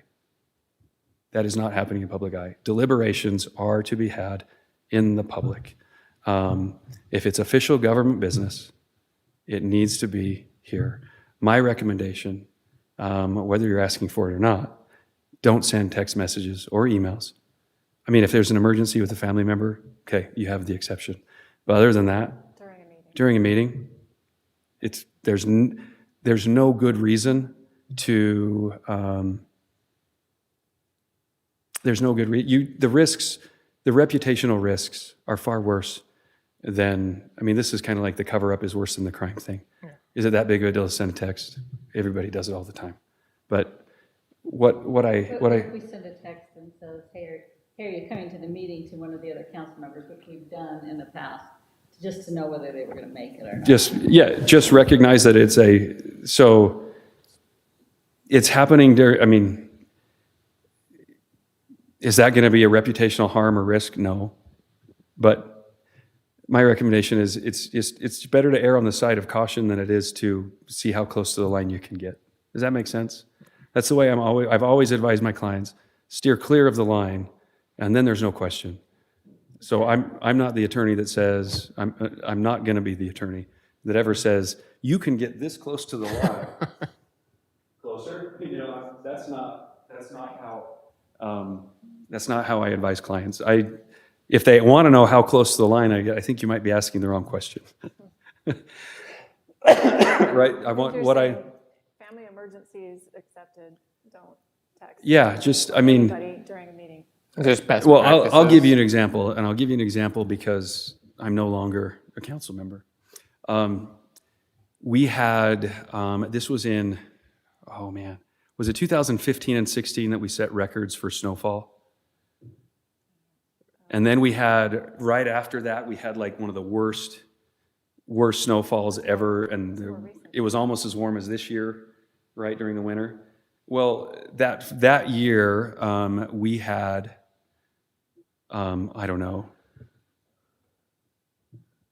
50 residents show up to council meeting with issues related to raccoons. And raccoons are not something, they're considered, nuisance animals, but if the city was paying for every raccoon that came around, you'd have an animal control budget that was in the millions. To send somebody out for 50 raccoons, 50 calls for service for raccoons, they do show up for dogs, they do show up for stray cats, but raccoons were not part of the list that was authorized. That was, considered DWR, and they don't do anything either, right? So it got to be this frustration. So we'd have council member or resident after resident come, and I've seen 17 raccoons in the last 14 days in my backyard. And so, we'd say, we apologize, but that's just not something we deal with. Well, it got to a point where it was so repetitive, we had a staff member that would start, sending text messages to council members with like raccoon memes, like funny raccoons with, just because it got to be so repetitive. And so you have this raccoon with like these claws out to get you, or there would be sayings like, hey, the city council's not going to do anything, and it has a raccoon sitting there, And so we had to, the city manager had to go, okay, staff member, stop sending those to council members during meetings. Like it was, anyway, so it was not council members, but they were receiving them, but it was during, and it was just this guy that thought he was so funny. And anyway, looking back, it was kind of funny, but it certainly, if you, Raccoons are a thing, though. how many of us are trained if our phone buzzes, got to look, right? I have to admit, I am trained that way, and I'm trying to quit. But, if you're sitting there listening to, residents that bite your tongue, you're bleeding, to stop from, doing one of these, to laugh, to stop it. Anyway, it just looks bad if you're texting during a meeting. Avoid it at all costs. That's my recommendation. Let's see. I did provide this. There is a Salt Lake Tribune article from June 16th, 2021. Are public records in Utah hidden or private phones? So hidden in Utah on private phones. The answer is yes, there's a lot of public records that are hidden on private phones. You don't want to be one of them. So that's my recommendation. Necessary recommendation, it is generally not recommended to avoid unnecessary grant requests. I think we got an extra nod in there.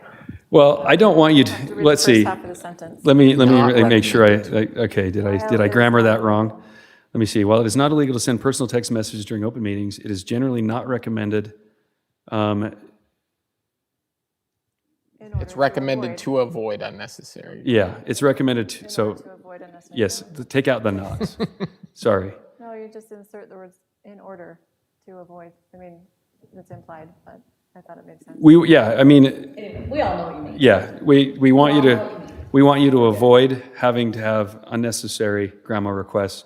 Grandma requests are expensive. They can also cause reputational harm to the city. They create appearances of lack of transparency.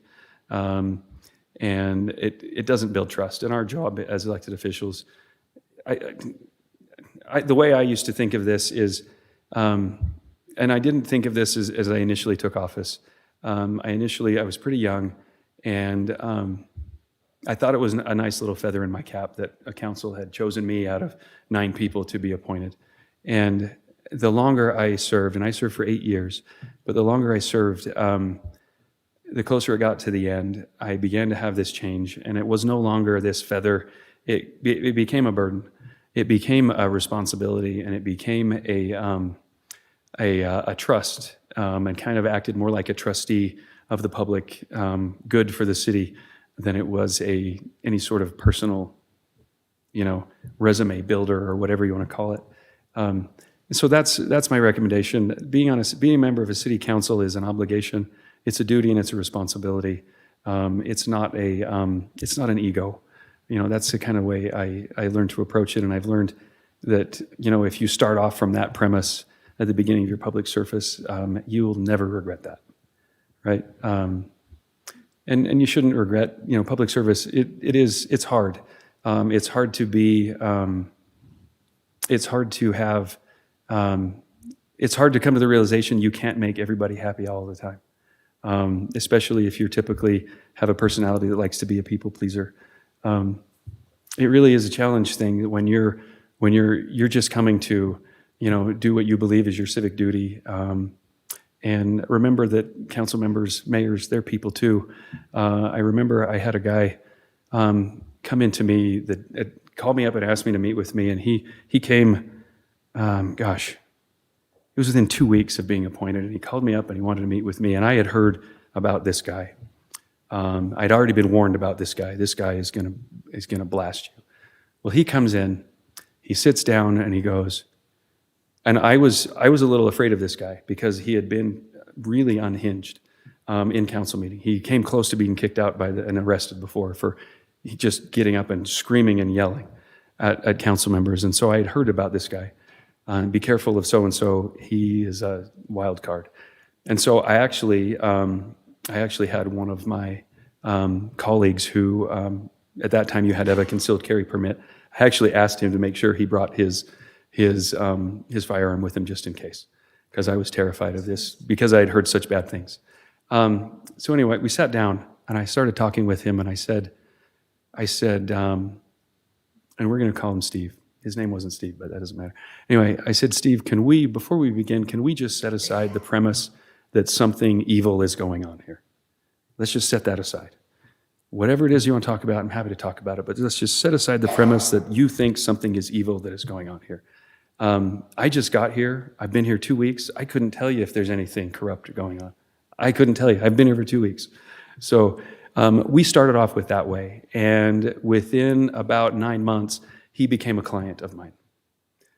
We met 3 or 4 times. He became a client. He was a wonderful guy. We understood each other. He understood, my point of view. And, I met with his wife. They came in, and again, we worked on an estate plan for them. That's what we ended up doing. But it was when you dehumanize opponents, whether that's a public official or a resident or anything like that, it makes it so hard to come to any sort of understanding. And I have known David and Blake the least amount, but I've interacted with all of you. I know you all to be good people. I know that most residents come in, and I can't say I know all the residents, but most people are good. I believe that.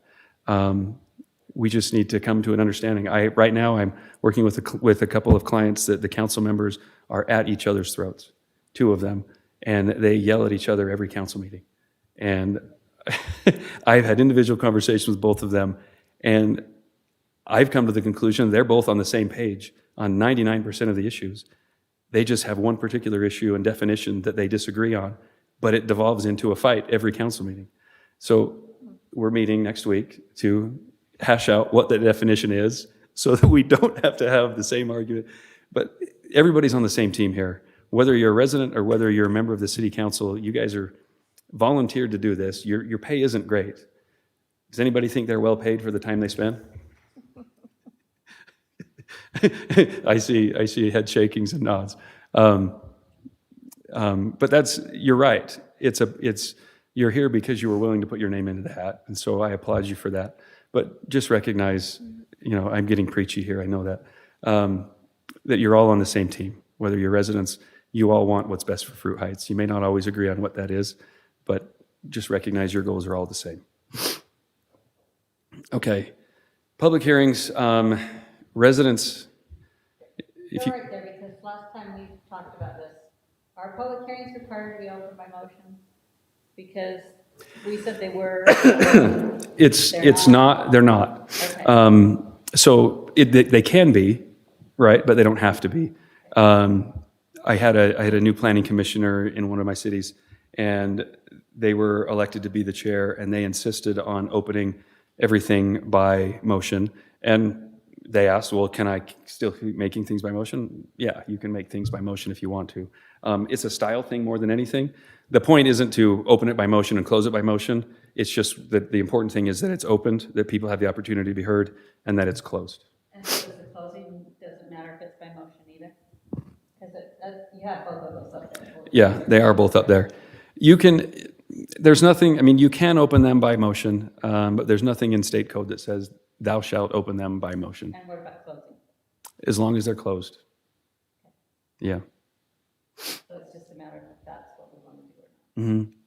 Yep. There's some special things on public hearings on land use decisions, and that's, before the Planning Commission or before the council. Sometimes land use decisions are delegated to the Planning Commission.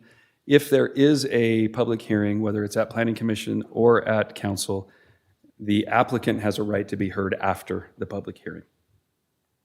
So just remember that. State law does allow, if there's a personal tax made publicly toward any person, official, or employee, those are grounds for removal. That doesn't always happen, but that can happen. Let's see. Name and address. No member of the public shall be heard until recognized by the chairperson. What constitutes a personal attack? Is that? It's not.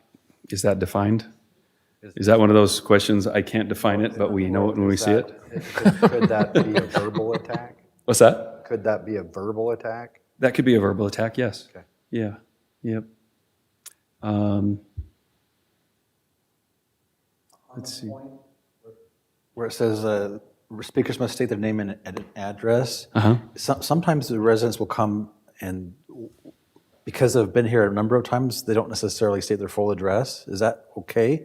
Or does it need to be every time? The law requires every time. Is there a penalty for it? No, but it makes it harder for you to identify who was present and who made the comments. Usually the comments are there so that, there's just a record of it because they spent time and in a public meeting. And then if there's something that needs to be resolved or something needs to be addressed later on, it makes it easier to contact that individual. So one of the things that comes up often is when you're doing public comment, should you or should you not answer questions that are raised? I'm asking. Seen it done both ways. I think it's the discretion of the chair. It is sometimes council may ask, hey, can we respond to that? I think best practices typically, and it's not because you don't want to be responsive, that's not what it is, although that's kind of the perception. But best practices are to respect, the residents in the room, and if there's multiple people that want to speak and interact, to make sure that there's time for everyone to participate. That's typically the reason why you would limit it. If there is a simple thing, hey, I'm having a pothole on, over on Green Road. It developed last night it's a mini sinkhole. How quickly can, hey, Darren, did you get that? Yeah, okay. That's a pretty simple one to address, but a lot of times when there's a lot of people and there's a lot of, what's the right word to say? A lot of hot topic maybe that's at issue. it creates more, it can create more of this, back and forth, and you can lose control of the meeting pretty quickly if you're responding to every question that comes up. And that's anti kind of instinct. You want to be able to, respond and sometimes maybe it's defend, and that's normal and human emotion, right? But just out of respect for everybody that's there, including your fellow council members and fellow elected officials, it's usually best practice to just limit that. Now, if it's something like tonight, it's a little easier to manage than if there's, 50 or 75 or 100 people here wanting to be heard. Let's see. So you have the ability to limit public comment to a reasonable amount of time. Council has decided in the past that that's 3 minutes. That's not unreasonable. Sometimes you might find other cities will say, oh, if you're talking on behalf of 3 people who are present, then you can have additional time, but if, things like that. Let's see. Again, this is I said this earlier. If you're asking where is the line, I think you're asking the wrong question. Municipal Officers and Employees Ethics Act establishes minimum standards. I know you guys have a disclosure system, as you may recall at the beginning of every meeting. You ask, is there any conflicts of interest that need to be listed? You name them then. So I need to make sure it's clear here, everybody. If you have a conflict of interest with something and it's a surprise to you, it is fine to have that be made at the beginning of a meeting if you didn't know about it beforehand. But if you have, for example, I'll give you an example. I had a planning commissioner in one of my cities that was an architect, and he was showing up at planning commission talking about a project. So he was going to be a presenter for the applicant, not a planning commissioner. If you're in that situation, you have to disclose that in writing before the meeting, before you're allowed to be able to be on the agenda in the situation like that. So let's say that there was a rezone for property that you own as a council member.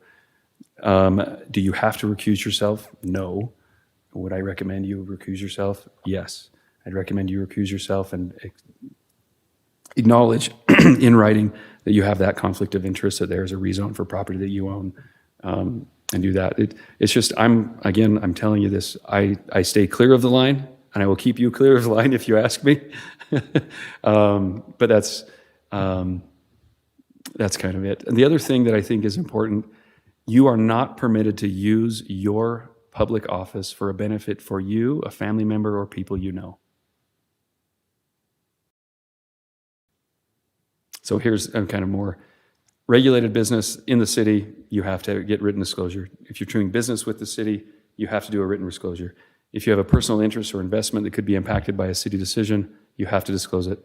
If you're advising or assisting, let's say you're a real estate agent and you're helping somebody buy some property from the city, you have to disclose that. Again, 10 days before the agreement with the city or 10 days before receipt of compensation. So whichever is earlier, that's what you have to do. You do need to, in the meeting, you still have to make them orally, all of those, in the open meeting and before you discuss the topic. Again, the law doesn't require you to recuse yourself. I recommend it anyway. It just avoids the appearance of impropriety. You're keeping clear of that line, and nobody can, not only did I recuse myself, not only did I acknowledge the disclosure, I recused myself. In fact, I can tell you an example. I had my mayor in the city where I was a council member. Her husband was a developer. He had bought property nearby their home. It wasn't adjacent, but it was a family had passed on. The husband and wife had lived there for, 55 years, and they had about 7 acres. And when it came up for sale, the mayor and her husband bought it. It was under their company. The mayor came in and said, look, and she didn't have a vote, but what she did, she was similar to here where the mayor doesn't vote, but she acknowledged the conflict, and she left the meeting. She recused herself from the meeting. She didn't want to have any involvement in the decision. Now, we went ahead and rezoned it because it met with the requirements of the general plan. It was something it was not opposed to it. They were making 1 acre lots on this 7 acre. So I think they got 5 lots with the road that they had to put in. But anyway, That's, in my view, in my recommendation, that's the proper way to handle something like that. So these are crimes that are available for violations, for a prosecutor to, to review if there's actions like this. If you have information, you disclose or improperly use private, controlled, or protected information that you have because of your political office or your elected office. If you disclose it or improperly use it, you can be prosecuted for that. If you use or attempt to use your office for economic gain or to secure special privileges, and that goes for you, your family, or a friend or an individual. You can't knowingly receive, accept, take, seek, or solicit a gift of substantial value or of a substantial economic benefit tantamount to a gift. So if I remember correctly, I think it's $50 $50 is the limit right now. And you cannot be paid to help someone get something through the city planning commission or city council. You can't advise them directly or indirectly. I would just stay clear of that. Anybody have any questions? I think we have beat this topic. I have more slides, but I'm not going to go to them because I think I've spoken enough. But anyway, that meets your obligation for the Employee Ethics Act and the Open and Public Meetings Act. So, Great. anyway, Thank you Thank so you. much. Thank you. Perfect. My internet has stopped working. Very good. My internet has stopped working. Okay, thank you. We'll move to item 6, discussion items. 6.1, we have a bid from Performance Audio for the sound system in this chamber. Has been notorious for having problems over the last, I don't know how long. Yeah, so Haley and myself have been working for the last 6 or 7 months trying to get the audio and the sound to work in here, the videos, all those different things. We've worked with the company that's actually put in the system. Probably the last 5 months, they just kind of not talked to us anymore. I started calling around. I talked to a couple of different cities that recommended Performance Audio. So I looked them up. They're actually on the state contract. They do a lot of work with courts, city buildings, federal buildings, and a lot of different government agencies. So I called and asked them to come up and start looking at our system. They've come out twice. They replaced a switch in here that was going bad that was very, very loud. It's a lot quieter now. But we've still continued to have the issues with the audio system and the recordings, as far as both our IT department and they can't understand why it's connected to the network. Your recording devices and stuff like that should never be connected to a network in a city government or in a courtroom or anything like that, because it's an easy thing to hack. Audio systems are very easy to hack and get into and destroy things. But yet, they're not sure what to disconnect to continue to get it to work. And so we've been going through a long process for the last few months, trying to figure out what's going to be the best for this room and for the city. He went through and put this list together of new mics. I'm going to tell you. Would you bring it up on the screen up there? It's that second tab right there. So he's brought up the different mics. These mics that we have now are not a focus mic. They're a spread out mic. So it's picking up everything around you and not necessarily you, which creates a problem. They also pick up all the back feed from the speakers, which in turns, when people are sitting out here and they say they can't hear you, it's not necessarily that they can't hear you. They can't understand what you're saying because of all the feed going along with it. And so he took a different thing and looked at a bunch of different things. Part of the bid is taking these speakers, moving them to the back of the room, moving them and pointing them at different angles. Because the council, as you're sitting next to each other, you usually can hear what everybody's saying pretty clear. It's once you get out into the audience. The speaker that they put on the front here is another issue. because anybody that's talking in the room or says anything goes into that speaker when you're trying to talk, and it creates another flow. So there's a lot of different things creating problems in this room, along with the audio. And there's also some additional equipment in there that fights with the original equipment. So he put it together as you have a Chevy truck and you have a Ford truck. They both do the job, but you can't interswap the parts. And once you start doing that, it creates a problem with the whole system. We found out there's a computer into this, and we don't know why. It shouldn't be used for anything. I think the only thing it does is turn on the TV. There's a computer that is. It's just a computer sitting in here. It's got an HDMI cable hooked to it, and we found that all it does is turn on the TV. That all can be done back here through all the equipment back here, and so and then it's also not well. Neither one of the computers can run the current Microsoft, which is also creating other problems in there. And so there's just a lot of different things happening.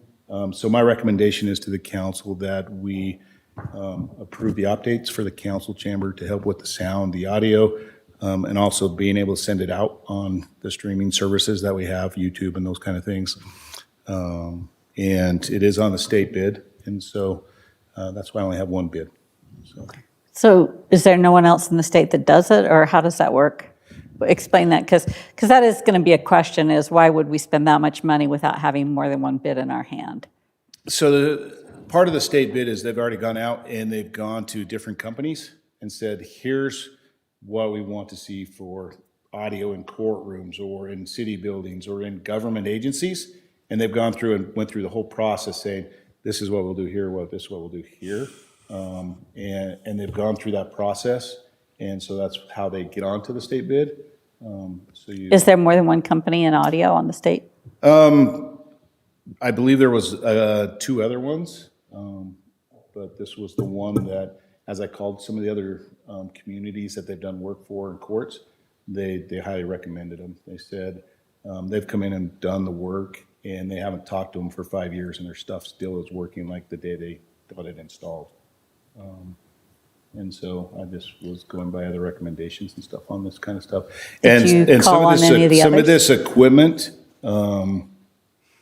we may not need, and so it will come off the bid if we don't need it.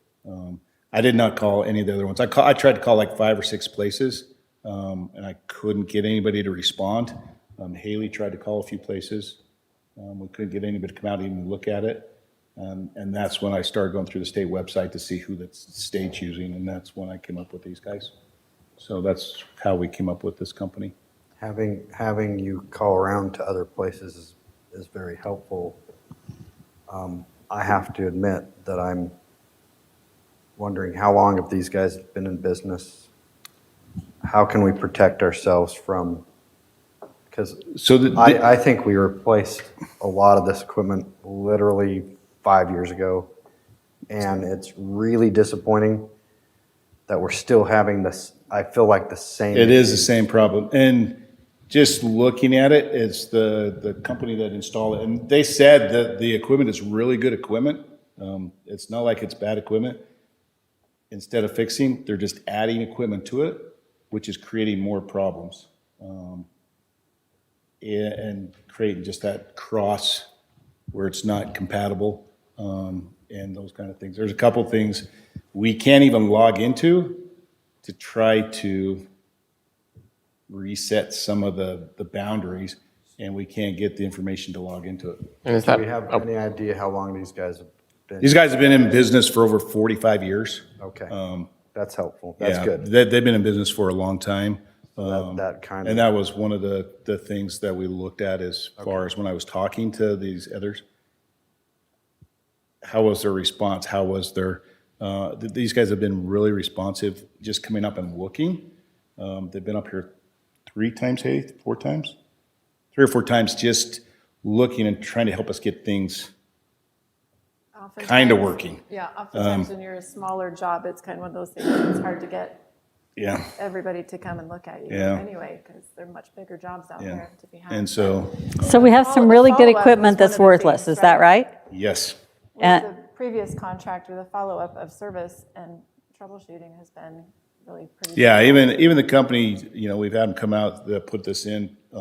Even last year, in the springtime, we had them come out 2 or 3 times. It was costing us about $1,000 every time they came out, and we'd have the problem next time we came into council meeting. And we'd call them up and say, hey, we're still having this problem. Oh, well, then they'd come up, well, try this. And then so they'd send us another, $1,000 worth of equipment or something like that.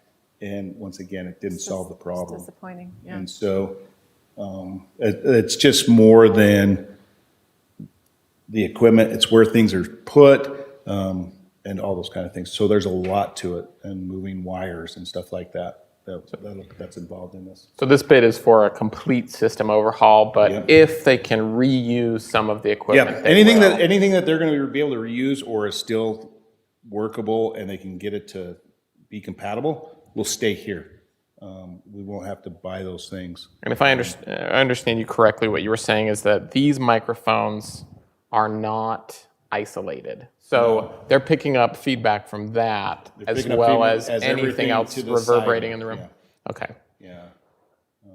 'Cause in the past, looking at some of the videos of meetings that I came and sat in, and I could hear the audio recording on the video was just unintelligible, or I couldn't hear, it was too quiet. So, Really frustrating. what is the full bid?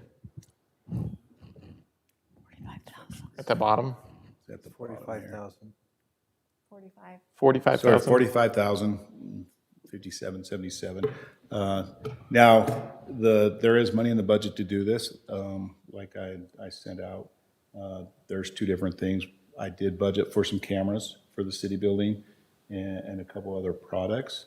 But I do think this is much more important than the cameras and stuff, because this is where a lot of information is going in and out to our residents, and to be able to record that and be able to have what we need here, and also protecting it from possible hackers and that kind of thing is another thing that both our IT and this company said, yeah, that's shouldn't be that way. Shouldn't be connected.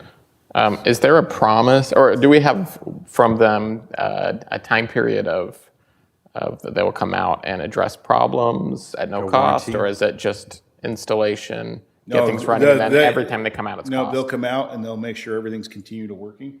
Their goal is, after they get the equipment in, is that they have everything working and everything tuned to this room, that we won't have to call them back in 5 years. But within that 5 years, Yeah. should we call them back? It If we wouldn't had be to, an yeah, they would additional come back charge? and come back and see what it is. They would come back and look at it, just like they have the stuff they've done now. The only thing they charged us for is the switch. Okay. Everything else, they just come and did Yeah, which to already try to made help a out. Big difference. Yeah. It's made a big So- difference, just that. And are there any reoccurring costs? I beg your No. pardon. Okay. I beg your pardon. No, just this cost of putting everything in. Like I said, some of the equipment, we may not need. And so if we don't need it, we will not install it. One of the other things, I did have them add another camera, so that you can have a camera focusing on the council, and then also a camera that can focus on the individual speaking. Because I've heard that from individuals saying, who's talking? We can't see who's talking. But there's no way to adjust that to get here. And so to fix that would be to install another camera. The other part of that is that that can put a split screen up, so we'll be able to see the different things on there at the same time too. Well, if we're looking at a bid of this size, would it be possible to also consider a camera that faces, so that when we have staff reports, that they can be on the video as well? Yeah, we can turn the cameras, because they'll be remote. Oh, So okay. we could actually turn one of the cameras back towards the staff if we needed to. Like if that So- second camera were over here for the podium, you could, We'd Have that probably one. put it right over here, so it can face this, and then if we had to, it could turn pivot that to. far, but yeah. they'd fiddle with it to be able to yeah. get the field of view that we'd want. Any more questions about that? We've had some networking problems in this building as well. This is not covered by this. So right now, this is part of the network problem. There's 2 devices on here. So when we get done with the meeting, we have to unplug it because it's taking all the IP addresses in the city building and going through it. So we'll go throughout the day and we'll lose our phones, we'll lose internet if we aren't unplugging things. And that's one of the programming issues we're trying to have on there is to get it to stop doing that. But we can't log into some of the equipment because of the beta codes and stuff like that. Earlier tonight, I was unable to get anything to load on my computer, but my computer finally did, and then it dumped his. Yeah, well, and It dumped mine again. the other part of some of this one, it's running on an analog signal and stuff like that, where cell phones, anything like that, will affect that signal and also create issues. So this is switching to a digital. So it's a finer band like we did on our radios for emergency preparedness. We switched those all digital so that they can communicate. So part of that upgrade is switching to a digital signal too. So my follow-up to that question, though, is that we may have additional infrastructure costs, like the networking things, just to fix some of these other problems. But we won't know for sure until we... Yeah, I don't think we'll have, I think any of those costs will just fall under our IT, Okay. being able to adjust the firewall and stuff like now. Our suggestion right now is as soon as we're done with our meeting and everything, we come over and unplug it. And for the majority, we're able to keep our internet. But if it's plugged in, it goes through and recycles all the IP addresses, and it's like thousands of them, and it goes through and uses them all. And then it has to reset everything and start over. And so we'll lose internet or we'll lose phones for 15 or 20 minutes, then it's reset, and then it goes again, and then an hour or two later, same thing. So. We just talked about the ethics training and the importance of recording meetings. If we have a meeting elsewhere besides this room here, like downstairs, are we going to have extra equipment down there for those recordings? So part of this does have some equipment in it. So if we have a big meeting or something, it will actually be connected downstairs too. So they can see exactly what's happening here and communicate. So that's part of this one. Broadcast it down to that. Yeah, it'll actually take it down to the downstairs TV and be able to broadcast and stuff like that. Oh, nice. So. Okay. We have the audio down there to support that since the remodel, or not, the cleanup from the flood and stuff. And we got speakers and stuff through the TV and stuff like that that'll work. So there is some audio device down there, but we haven't ever used it. But, so. I couldn't find it when I was looking. Any more questions on that one? That's great, thank you. Okay, the next one on the agenda is social media policy. This came up during the campaign and the election, and the staff is actually looking for direction from the council on what kind of policy they would like to be put together. We've sent out a lot of information on different social media policies from 1 page to 25 pages. And this is just, we're looking for direction from the council if they want a basic social media policy. Do they want a very in-depth one with line items for anything you do? Do you want it for the staff? Do you want it for the staff and the elected officials? Honestly, it's just looking for direction so the staff knows on which way to go to present a plan to the council. After I read all those social media policies that we were sent out to read through, it made me scared to answer anything for anybody. Absolutely. I'm serious. And so what we have is we end up with people answering the questions who aren't even on the council. Because it's people, the council should be the ones that understand what's going on, and yet you look at Facebook and who's answering the questions, and it's members of the public, because after reading all of that, we're too scared to say anything. I don't disagree with that. What was I that? really don't disagree with that. Well, I mean, the last thing we would want to do is to stop us from being able to be engaging in those areas. But I don't want to speak for the rest of council, but I do think that it would probably be a good idea to have something. I don't know what the rest of the council feels in terms of how in-depth, but I agree. When I went through and I read Provo's and Centerville's and I think Layton's, and I imagine, Brad, maybe you could speak to some of this with case law, that some of it's just gotten real, the line between what's personal and when you're speaking as an elected official or as someone for the city seems to be pretty hazy. You're not wrong. It is hazy, and the bigger issue is when are you regulating a public forum, and when are you not regulating a public forum, which triggers free speech, and then if you're censoring, when are you going too far? When is it content based? I mean, there is a lot of speech issues that come up with social media policies, the goal of typically of most cities is to make sure they're messages, whether it's whatever the important issue is, whether it's, is it harvest days, whether you're doing harvest day activity, city party, annual gathering, or whether it's the Great Shakeout, you're just trying to communicate, events and things like that. When you don't allow for comments on that, it's actually cleaner and easier.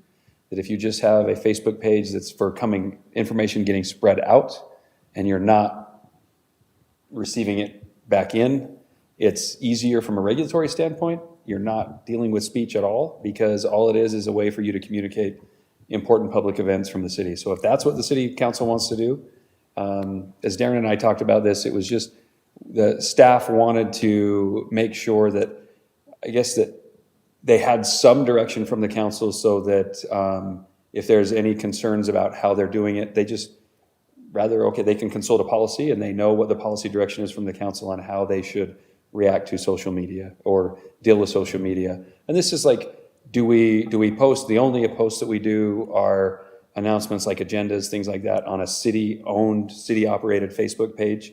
Do we go into other Facebook pages that reach a broader audience but aren't controlled by the city? Do we have policies about who can, what social media policy? Do we send it out on X? Do we send it out on, just wanted that clear direction from the council, so that that staff can come back and they can, okay, we're following the policy, or council can come back, hey, we just adopted a policy, make sure you're following, sections 4, 7, and 9. We think you might have missed those, or whatever. It's just so there's some clear communication understanding from the council on how you want staff to manage that. And we will try to avoid kind of regulating speech on those. At least that's my recommendation. Try to avoid creating a public forum on those that that we could be seen as regulating free speech, because that's not something we want to. Because political speech is the most, the most expansive, and if you're communicating with a government entity, it makes it a little harder to regulate that, or to not allow certain types of comments, or to delete comments. That's where you get into some free speech concerns and constitutional protections. And it sounded like, not to get too far into the weeds, but if the city were to put up a post and just not allow for comments at all, we avoid if someone got on there and they were using something that would fall under hate speech or and you can do other that issues. on a city, because it's just the policy of Fruit Heights is to operate a Facebook page that does not accept comments on any posts, and the posts are simply meant to be informational to the public. Well, have we in the past have we had posts where the staff respond to specific inquiries? No, Yeah, I think there are. I well- think people will ask questions about Yeah. a meeting or ask questions about something that's happened. And the staff is very good about pointing out it's in this meeting, and you can look at the minutes or you can look at the video to see it. So they know where to go look. Okay. But as far as we try to, as the best we can, making sure we have the documentation to back up our comment. Okay. 'Cause- Or those kind of things. And I think the council's done that quite a bit too, as far as, hey, look at this meeting and see it there. But I still think it's an important part that direction. Now, I know there's comments about sharing the Facebook and all those Twitters and X's and whatever you do. But sharing also gets your message out to community things. Right. But if you're The city is allowing- not allowed to go in there Right. and put it on themselves, but the city can share, and it's whoever that administrator is, city has the right to say, can yeah, I want to put this information on there. or no, I Allow don't." it to be shared. Okay. Yeah. Yeah, the city can allow it to be shared, Yes. right? And make it a shareable post, but Yes. the question Yeah. is, well, does the city go one step further and put it on and post it on those? And the answer is no. And that's Yeah, we haven't done that. Most of the time we send it, and then the administrator, whoever's the administrator of that site, will say, hey, we got this event coming up, would you share it on your site? Well, I And don't- that's the where it's answer- being shared, it's not the doesn't city. have to be no. The answer can be yes, because that's the system that there is on Facebook. It's not that the city the city can share it. If we say that they can share it, then the city can share it to a community site in the effort to reach more people. But the administrator of that site is actually a decision maker, whether it gets It gets posted. put on there or not, yeah. Yeah, and one other thought is that, do you have a different policy during municipal election years than you do on a non-municipal election year? That's a way that could address some of the concerns that were raised too. I'm not suggesting it has to, I'm just, throwing out options. This isn't necessarily the recommendation, but I'm just saying you could have different rules that apply based on whether it's a municipal election year or not a municipal election year. Okay. My preference is that we don't have policies that are overly prescriptive. Like we just went through an ethics training where there's a lot about communication and transparency. Those are state laws that regulate that. I don't think we need to restate and emphasize those things over again in our own policy. But there is some good guidelines, good suggestions that you're making already. So that's my suggestion. So the staff can come up with a very basic policy and send it out to the council. You can comment it on it and send it back to me, and then we can bring it up in one of our meetings after we've gone through it. Is it just for the staff? Do we want to include the elected officials? However, whatever comments there are, so we can put those comments together and then bring them up and discuss them in a meeting, if that works for the council. Or I can get one of these ones like Centerville and just put Fruit Heights everywhere and go that way. And That's like 45 pages. It's a 45-page document that is very, It's more very complex than we require. hard to understand in some spots. They have a good lawyer. No. Are you their lawyer too? No. No, but she did come from our firm though. Our firm used to represent Centerville, and then they stole her from us. Oh, so she's in-house for them now? Yeah. Yep. So. Okay. I would and I know that the issue that arose during the election was to do with a website a Facebook page on which at the time I was an administrator. For the record, I will state that all candidates were invited to vote, to post their campaign announcement or anything they wanted to post. I didn't block or deter or anything. I invited all candidates to participate on that forum. And also, I had no other admins at the time. Fortunately, two more wonderful people stepped forward and I handed it completely over to them. But when you're At that boosting point, your post as the administrator was the I problem. wasn't boosting my post, I just posted it. And so it's it's even a moot issue anyway. Like, I have removed myself from the administrator status on the page. I haven't had anything to do with it. During the election, I didn't touch any approvals of any kind. I invited all candidates to post, and I just would like that to be stated for the record, because that is the truth. So what did you fact is- post on Facebook that you paid for? I'm sorry. You paid for Facebook from your Ads. campaign. We're going to have, what's the point? Does that have something to do with I'm just saying, I disagree, because I felt like you were boosting your post, or for some reason, every Not time on the Finer city Fruit was Heights. posting, Not on Finer Fruit Heights. I posted one thing on Finer Fruit Heights. I invited you to do the same, and every single other candidate. and yet every I time the did- city I had a posted, your stuff campaign came to the top. I had a campaign page, which I was running as a candidate. That was totally separate. And I didn't share that to Finer Fruit Heights. I personally never shared that to Finer Fruit Heights. So you're welcome to go back and check. But there was I was not using my admin status on that site in any way that that could be construed as unfair to others. And I was trying to open and say, come and post what you want to post.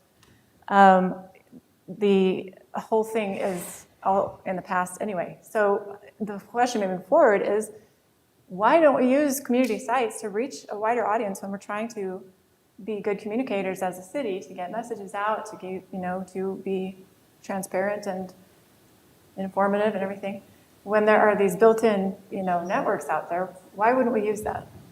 I think I believe that the concern around the social media policy aspect is to make sure that staff know whether or not they should be allowing responses. And if they are allowing responses and you do have people responding with what might fall into a gray area of, is this political speech, or is this meeting a definition of hate speech and things like that, going through and hiding or deleting those can present a legal consequence for the city. So it may be that the discussion is moving forward, should we have direction for staff as they're going forward? And it could be as simple as, if the city is sharing a post, be sure before it is posted to turn off comments, at least on our end. If it's shared on other sites, then I don't Then know. other sites can Not on other sites, but on monitor. other But if somebody pages that takes comments. and shares that on their site, then there can be comment. And the city has no Involvement. involvement. It's not Right. not a government site. Right. Yeah. That's, I mean, I think that's one question, is whether or not, and, I gave the advice that, look, let's just avoid controversy and not post anything outside of our own controlled things, pending the election. The election happened, it's over. So honestly, in order to just protect staff and get direction from the council, that's what brought this up. I suggested this be brought up just for getting clear direction from the council on how they want us to deal with this in the future. So that staff, I guess, is following a direction from the council and not just figuring out and winging it, I guess, is really the question. So we don't care how far you want to go. I mean, I can review it from a legal standpoint and make sure we're not involving, too many speech controls, or any speech controls for that matter. The easy way is to be able to post it, make it shareable. We only post it to ours. I mean, it can be that simple, but I think you do miss out on the opportunity to reach a wider audience and inform the public on a broader basis. I mean, I guess the other question is, how much notice do you need to provide, right? I mean, the state requires us to post on the public notice website and on our city website and on our bulletin board, right? It used to require, a newspaper, but there really aren't newspapers anymore. So they eliminated that requirement. So if the question is, are we notifying enough? Based on state law, we are meeting and exceeding. But that doesn't necessarily mean you can't go beyond that. And so we're just looking for, there's nothing that says thou shalt post it on Facebook, or thou shalt post it on MySpace. I know that doesn't exist anymore, but whatever. But Anything like there's one way that. to go beyond that, and it's very low cost because it's free, right? Yeah, you're right. That was But so that's all we're looking for is just some direction from the council. This is what we'd like you to do. We do think it's important that you notify as many people as possible, so post it, but know that it's not your control on that, or don't post it. You know, whatever the decision is, I don't know that staff really has a position one way or another. We just want a direction from the council as a whole to say, this is what we want you to do. I think that it's fair to say that the staff wants direction so that basically they're abiding by the direction. Yeah, the policy-making body, right? That's Just my personal observation from afar, I noticed certain posts would come up, they would be deleted and I'm talking about not the city-run thing, I'm talking about the Fruit Heights page that we're probably most familiar with. They got deleted, they got altered, they changed, and that gave a spirit of not being upfront, not being transparent, not being, for whatever reason, and we don't need to get into that. It's just, I'm trying to simply help us see the picture of what happened and how to try and avoid that in the future. Yeah, hence the direction of or the suggestion, do we want to have different rules during election years and say from the date of Caucus or a month before or something. Well, I was going to say the date of announcement, like declaration of candidacy until after the election, follow this policy. You post a city policy, city Facebook page, and that's it. If somebody else takes it and posts it, that's beyond the city's control. But for the city staff, let's do just this one during this period. There's different rules that apply. And again, we're not making a preference or saying that this is what we like. We just want the policy body to set a policy so that staff can follow it, and we're honoring the wishes of the policy-making body. For the record, because I want to state it for the record, from the point that I gained those two other admins, you can ask both of them. I did not touch any post approvals in any way through the remainder of the entire election cycle. I stepped completely back and let them do everything. And so I just want that known and understood. And I'm not necessarily, I don't know the details. I know that certain things did change. I do have evidence if that was ever questioned. I can bring the receipt, so to speak. That's not what I want to do. It wouldn't be me that was doing and it. I don't want to, I didn't influence them. I don't want let them to go do their there. I thing. don't want to do that. But my point, and I'm not even trying to imply that you did it.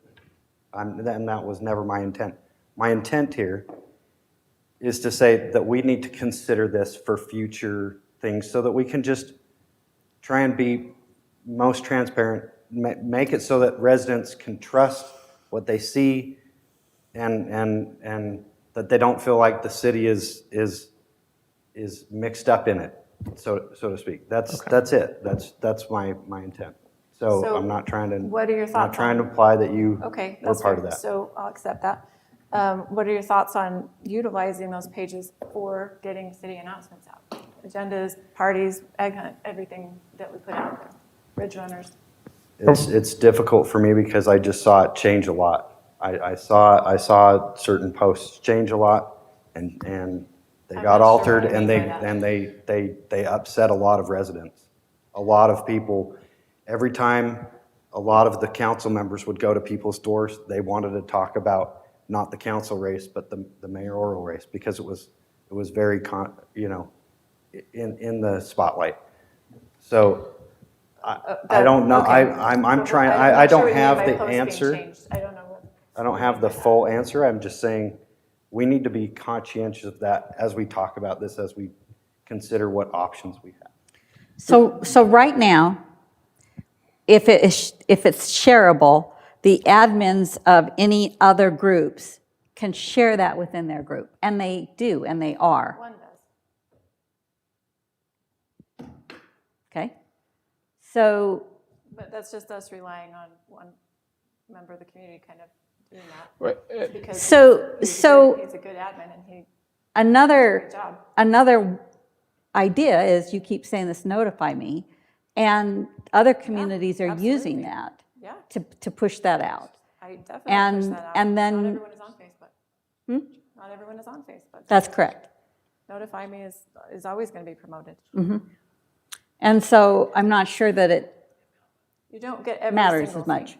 thing. You get what you sign up for with Notify Me. You know how that works. Well, and I've You don't heard- get every single announcement that the city puts on Facebook through Notify Me. You will get. Well, you don't can get, choose agendas, even if you follow the agendas and city on minutes, Facebook, you don't get every single announcement. and newsletter and emergency type things and stuff. There's a handful of options there that are important. They're the main things, but they're not everything the city puts out. I think that every official city communication needs to come through the city's controlled Facebook page. I mean, we can certainly encourage, like this other Fruit Heights group, to share those posts, especially if it makes sense. But I think if we focus on our own official page, then we avoid some of these potential problems. I would agree. I would think say we we restrict want our to audience, though. kind of simple, like a 1-page, 1.5 page. We have a very talented marketing person that has a real talent for getting information out to our residents, like the Easter egg hunt, Founder's Day, all those type of activities. And I think sometimes our residents get punished or aren't able to see everything because of what was going on before. I think if we just keep it simple, that it goes out through the city and people can't make comments, and then get with the admins of those other couple Facebook pages, because there's a lot of people on those that aren't on the city one, but still have our people send it out and then have them share it so that everybody can hear what's going on. Or we say or have them invite share it. them to share if it's make them share it. posted. Right, invite them that's to all it share it, is. not direct or coerce or Not ask. to directly share it to those pages. But That's what we were doing. We were sharing it directly to those pages. No, I'm not saying that We they shared would- it to the administrator Yeah, and said, if you would post this, this is information that's on our Yeah, we Facebook. would share And it. so the administrator is the one that So the has to administrator does. put that on there. The city Yeah. can't put it on there. Yeah, So that's how we share it. so I think so. Yeah. procedurally, how do we move forward here? Are we giving you just, because it Well, sounds I like had there's one some say, just send me disagreement. a simple 1.5-page document, and then you guys can make comments on it, if that works, or. That's a good start, yeah. Well, it sounds like there's disagreement on council, so are we asking, this isn't something that's on an action item, do we? It's not an action item. It's not an action, it's a Right, it's direction just for a the staff direction for staff to come up get with that some information language. To Okay. the city council, and then the city council, The like I council said, they also, can. So I'm trying to read the room here, but I don't mean to speak for anybody. I think I'm hearing people say, we'd like to start with something simple Okay, and see where it takes us. Is that fair? Yeah. Yes. Okay. that's what we'll do. We'll have something put together and send out to the one council. comment, you do have the option of doing nothing. Right. You do Thank have you. that option. Thank So- you. And maybe But even that if we leaves the see staff this in a 1.5 place. page or whatever it is, Yeah. maybe we decide to do nothing. Yeah. I don't know. I'm not Yeah, speaking for. sure. Well, there was a couple of ones that were pretty short, and I think if you kind of took the best of this one and the best of that one and brought them together, it'd be a short document. Well, I'll have some for you. Okay. So, and I'll send it out. We could do nothing, but I think that's not very kind to the staff. It would be helpful for them to have Direction. clear direction. Okay. So, in doing their job, so. Yeah. Thanks for that discussion, everyone. 6.3, the budget. So I've been working on the budget for the last couple of weeks, still trying to get numbers from some of the contracts from the sheriff's office, and I have got Farmington fires, but there's still some other ones that we're looking at that I'm waiting on putting together. I've actually gone through most of the general budget now from the general fund, and trying to put all those numbers together.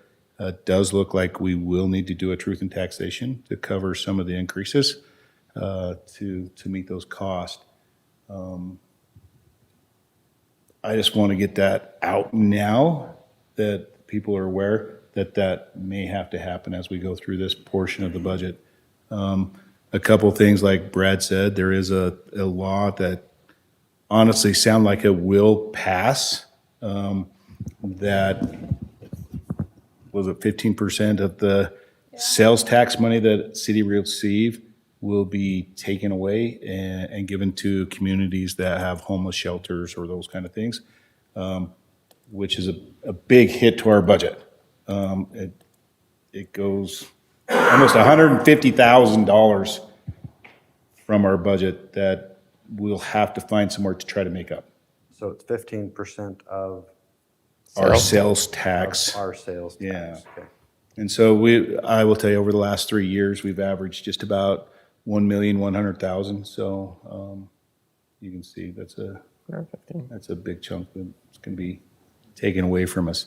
The homelessness mitigation fund is for everybody, to be clear. They've done a lot of helping us understand this, that LPC is the approach on this part of the homelessness issue is that some cities are host cities for shelters, and they're bearing a lot of, all of the associated costs for those shelters, and where homelessness is considered, it's a statewide problem.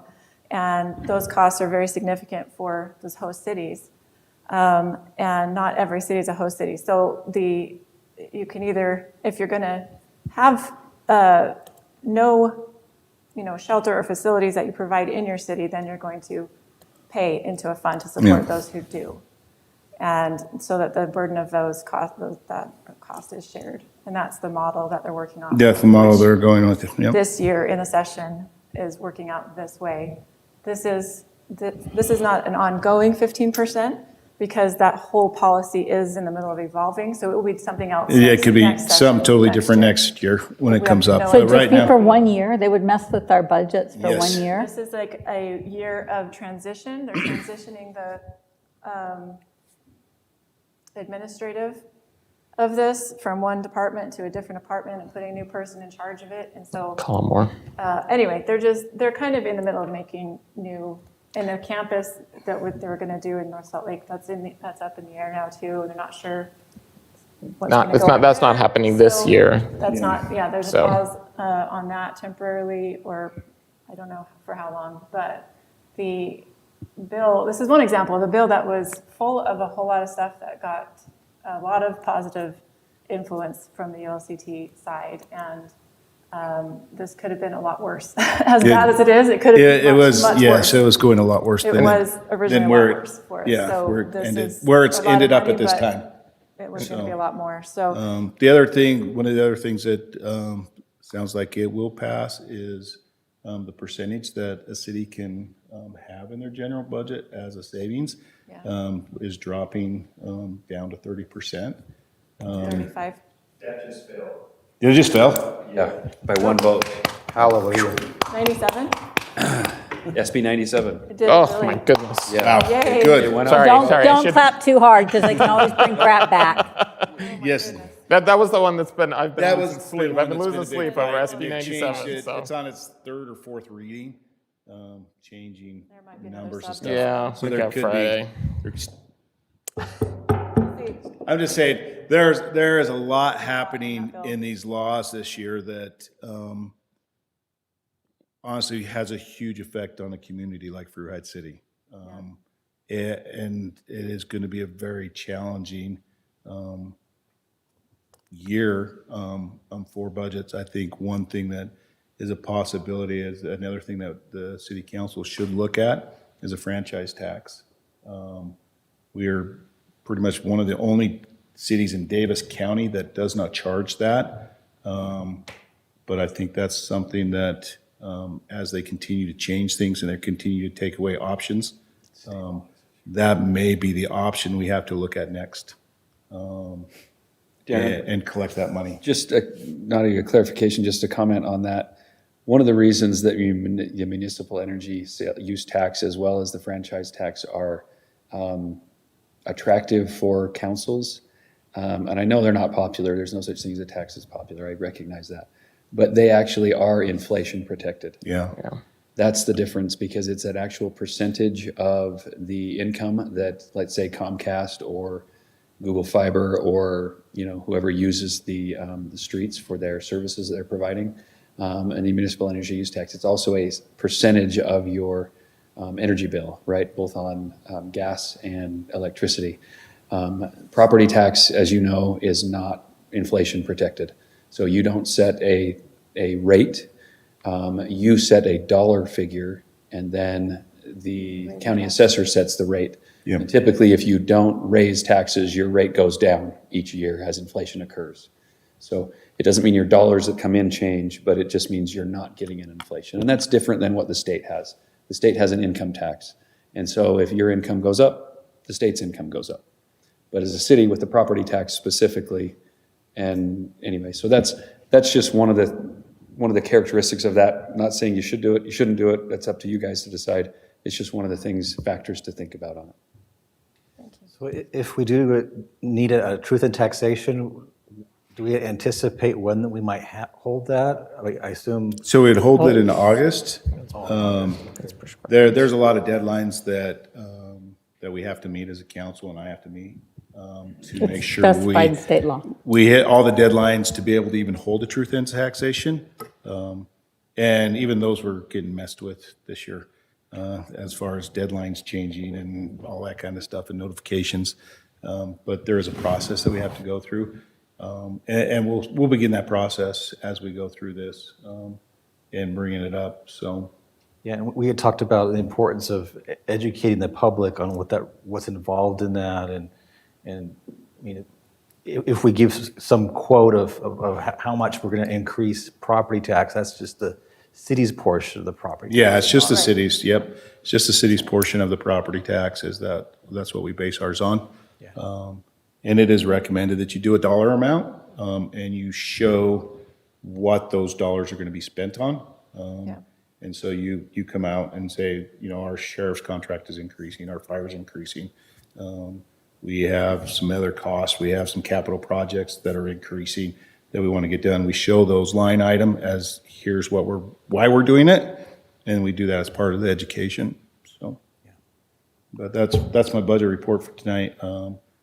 We'll be having a meeting next week with Gary and David, and then we'll have another couple sections at our next meeting that we'll be talking about. So That's going to be general fund then, right? we will have probably a little bit on general fund, but the other funds we haven't talked about yet. I'm a lot closer on those now. So Okay. got some information that I needed today. So Oh, good. Okay. okay, thank you. Thank you, you so Darren. much, Darren. Okay, moving on to item number 7, action items. First one is approve or deny the bid from Performance Audio for the sound system in the council chambers. Do I have a motion to approve that bid? Just one quick question, Darren. You said it was in the budget. What part of the budget are we? It comes out of the city building. There's two different things for the non-departmental and then out of the city building. It'll come out of both of those. I'll just split it up between the both. Oh, thank you. Is that impacting the cameras that we budgeted for the tunnel? Or it's just, It's just around here. The other cameras that we have, we're looking at some different options right now to see what we can do there. So, Any more questions? We can have discussion after the motion is made as well. We'll ask for more discussion. Do I have a motion to regarding that bid? I'd like to make a motion to approve the bid for Performance Audio for the sound system in the council chambers. I have a motion from David. Is there a second? I'll second it. A second from Gary. Further discussion before we have a vote on this. So I don't know if this is a discussion item or not, but the bid here, if there are things that they don't need to replace, I don't know if there is a mechanism here to encourage that other than, please don't double charge us for things. But I don't know if there is a mechanism to say, hey, if at all possible, can we reuse hardware that, I don't know if that's. that actually is the plan.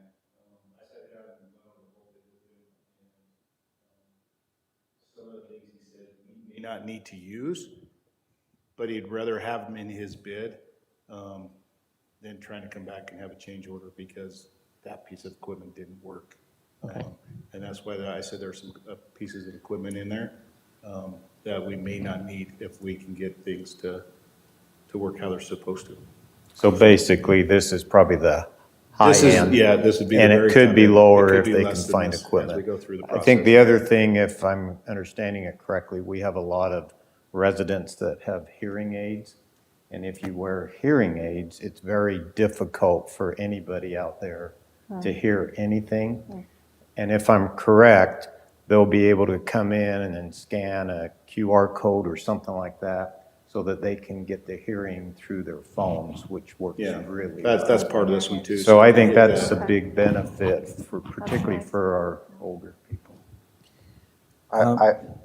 Sorry, go ahead. Oh, I was just going to say, we had mentioned that some of the equipment has been replaced just in the last few years. If that is no longer needed and is kind of expensive, is there an opportunity to either resell it to somewhere, or what options do we we have? can run it through a surplus thing for our equipment. Okay. I will just publicly acknowledge that I'm disappointed in the fact that we spent a lot of money to fix the problem and it hasn't been fixed. However, the reason that I've seconded this motion is because I do think it is a necessity. I think it is incredibly important that we try to clearly communicate with our public, and as the black sheep of the council that nobody can hear, apparently. That is a common complaint about my voice, and we've been addressing it for a year now, and so it's just yeah. Reluctantly, I have seconded it, but I think it is a necessity. And the other concern is it's difficult that we can't get more than one bid. I think, and we've talked about this over and over and over, but as a small community, it's something we always struggle with. And so it's difficult because if you have more than one bid, it makes it easier to say, yep, this is right in the right range, or not. And so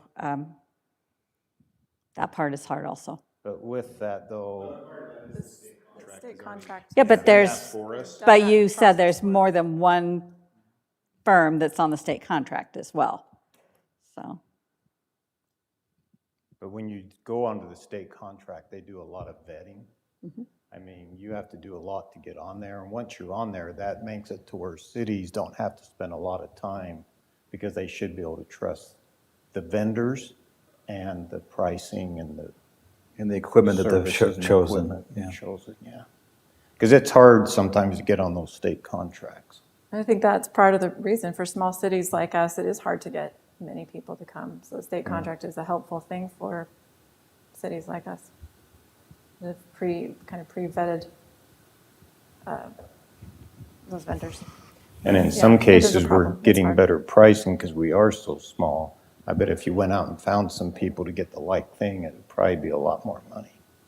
But those companies are making money through the state contract on other bigger cities.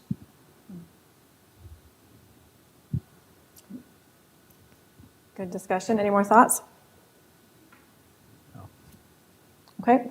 We have a motion on the table in a second. All in favor of the motion to approve approve the bid for performance audio for the sound system in the council chambers, please say yes. yes. Any opposed, say no. Okay, that passes unanimously. Looking forward, hopefully, to problem-free sound system in the future, near future, hopefully. Item 7.2, approve February 17th, 2026 council minutes. Has everyone had a chance to look over those minutes and make any comments that you think we did making? I made only one change. I just saw a few names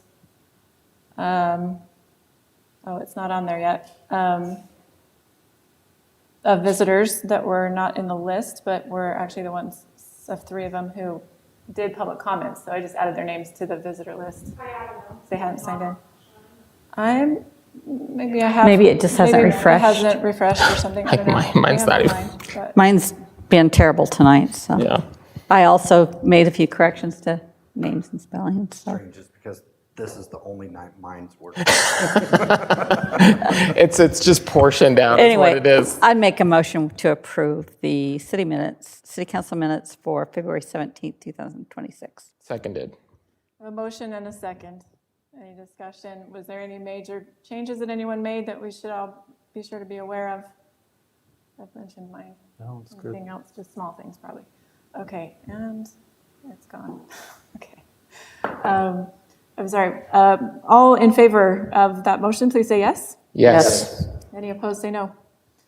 All right, minutes for February 17th are officially approved.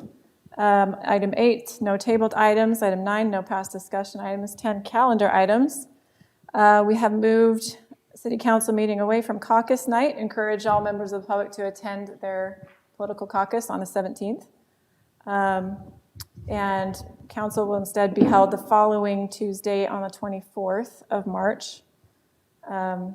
So that would have had the effect of bumping planning commission into spring break, which was not very desirable. So the planning commission is going to go the very next day on a Wednesday for this month. So that's March 25th for planning commission to hold their March meeting. And that is it. So I would entertain a motion to adjourn. Motion to adjourn. Second. Blake and a second by Gary. Meeting is adjourned.